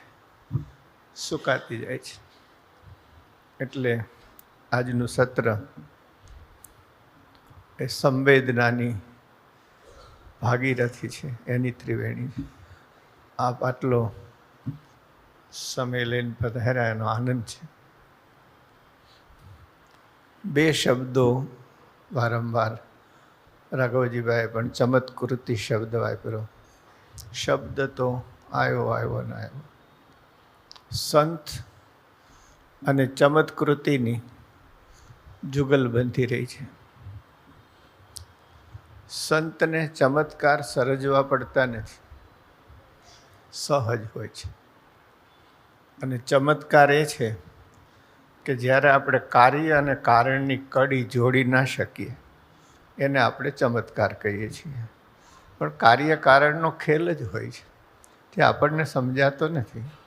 આપણે જે સ્તરે જીવીએ છીએ અને સંત જે સ્તરે જીવે છે એ બે સ્તરમાં આકાશ પાતાળનું અંતર હોય છે.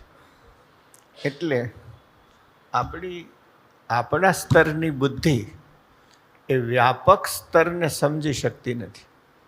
એટલે આપણે ચમત્કાર, પછી એમાં શ્રદ્ધા, અંધશ્રદ્ધા ઘણું બધું ભળેલું હોય, એમાં મારે જવું નથી.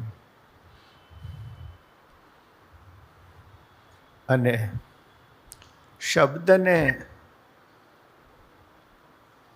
જે મને સમજાય છે, શબ્દ શું છે?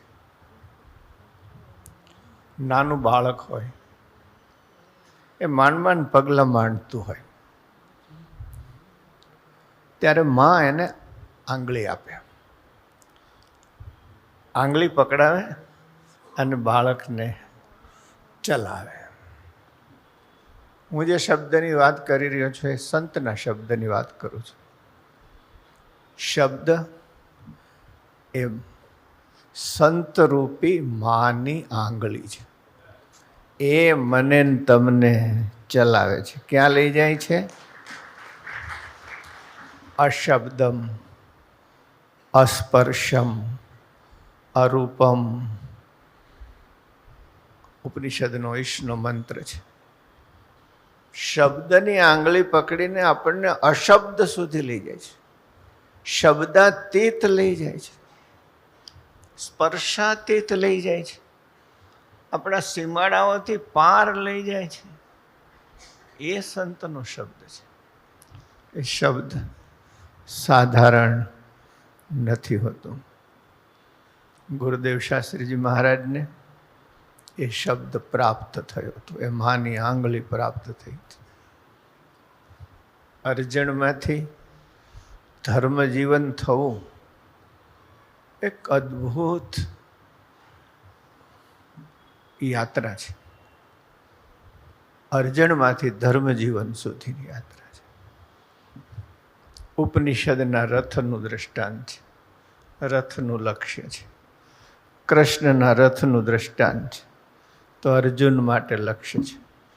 મારા ને તમારા શરીરના રથનું દ્રષ્ટાંત છે, તો આપણું પણ એક લક્ષ્ય છે. અર્જુનનો પણ એક જીવન રથ હતો. અને અર્જુનના રથને જેમ કૃષ્ણે આંક્યો હતો ને, એમ અર્જણના રથને આખી જિંદગી ભગવાન સ્વામિનારાયણે હાંક્યો અને એમને ધર્મ સુધી ગુરુ જ્યારે શબ્દ આપે છે, નામ આપે છે, મંત્ર આપે છે, જુદા જુદા પ્રકારો છે, તો એ સાધારણ નથી હોતું.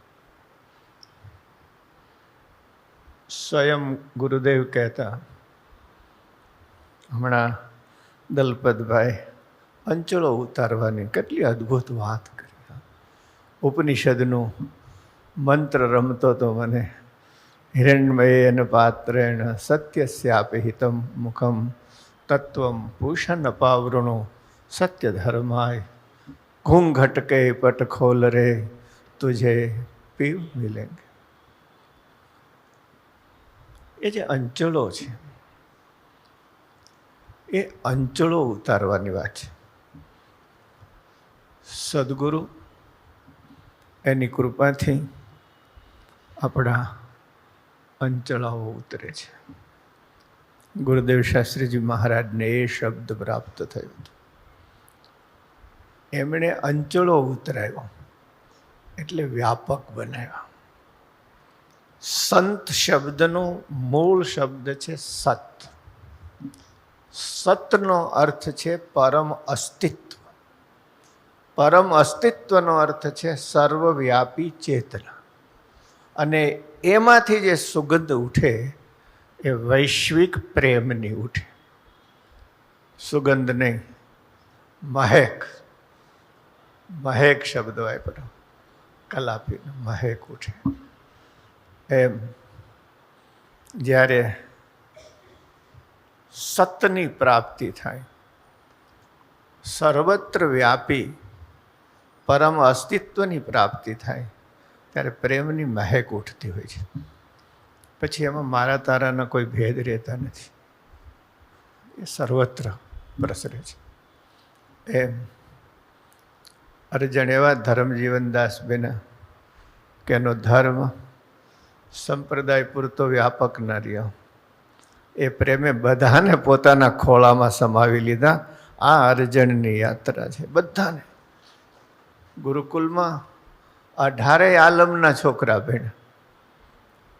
આજની તારીખમાં અહીંયા કોઈ દર્શને આવે એને પૂછાતું નથી તારી જાતિ કઈ છે કે નાત કઈ છે. ભગવાનના છે બધા. આ આપણે ઋષિઓનો આપણો અસલ વારસો છે. દરિદ્રોને એમણે દરિદ્ર નારાયણ કહ્યા, દર્દીને દર્દી નારાયણ કહ્યા. સેવા કાર્યો થતા હોય તો બાલસ્વામી બેઠા છે, અમારે પુરાણી સ્વામી ધામમાં પધાર્યા. ગુરુદેવ એમ કે યાદ રાખજો કે દેનાર કરતા લેનાર મહાન છે, કે તમને અવસર મળે છે સેવાનો, એમાં ભગવાન બેઠા છે. કોણ શીખવાડે આવું? અને ચાંદલાને જોઈને વધારે આપશો, ચાંદલા વગરનાને ઓછું આપશો તો સ્વામિનારાયણ રાજી નહીં થાય. આ એમની શિક્ષા હતી. આ એની સર્વવ્યાપકતા છે. ધર્મ એ રિલિજિયન નથી. રિલિજિયન હ્યુમન રિલેશન શીખવે છે. સારી વાત છે, હ્યુમન સેન્ટ્રિક છે. જ્યારે ધર્મ ધારયતિ ધારણાથ ઇતિ ધર્મ, જળ ચેતન વિશ્વને ધારે છે. ખાલી હ્યુમેનિટી નહીં, પ્રાણી માત્રને ધારે છે. અને સ્વામીનું જીવન ખરેખર વ્યાપક ધર્મવાળું હતું. જો એમાં વ્યાપકતા ન હોત ને નિસર્ગ, તો મને તને ગુરુકુલમાં પ્રવેશ જ ન મળ્યો હોત. આપણે ક્યાં સ્વામિનારાયણના કંઠી બંધા હતા? પૂછ્યું નહોતું અમને કે તું સ્વામિનારાયણની કંઠી બાંધી છે કે નથી બાંધી. અમે તો સ્વામિનારાયણ વિશે ઘણી પ્રકારની મજાકો સાંભળી હતી. એક સ્વામી હતા ને એક નારાયણ હતા ને બે કંપની સ્થાપીને સ્વામિનારાયણ થઈ ગયા. તો એની જે ધાર્મિક વ્યાપકતા હતી, એમાં સમરસતાનો ઉપદેશ દેવો નહોતો પડતો, સાહજિકતા હતી, સહજ ભાવે સમરસતા હતી. તો અર્જણથી ધર્મ જીવનની જે યાત્રા છે ગુરુદેવની,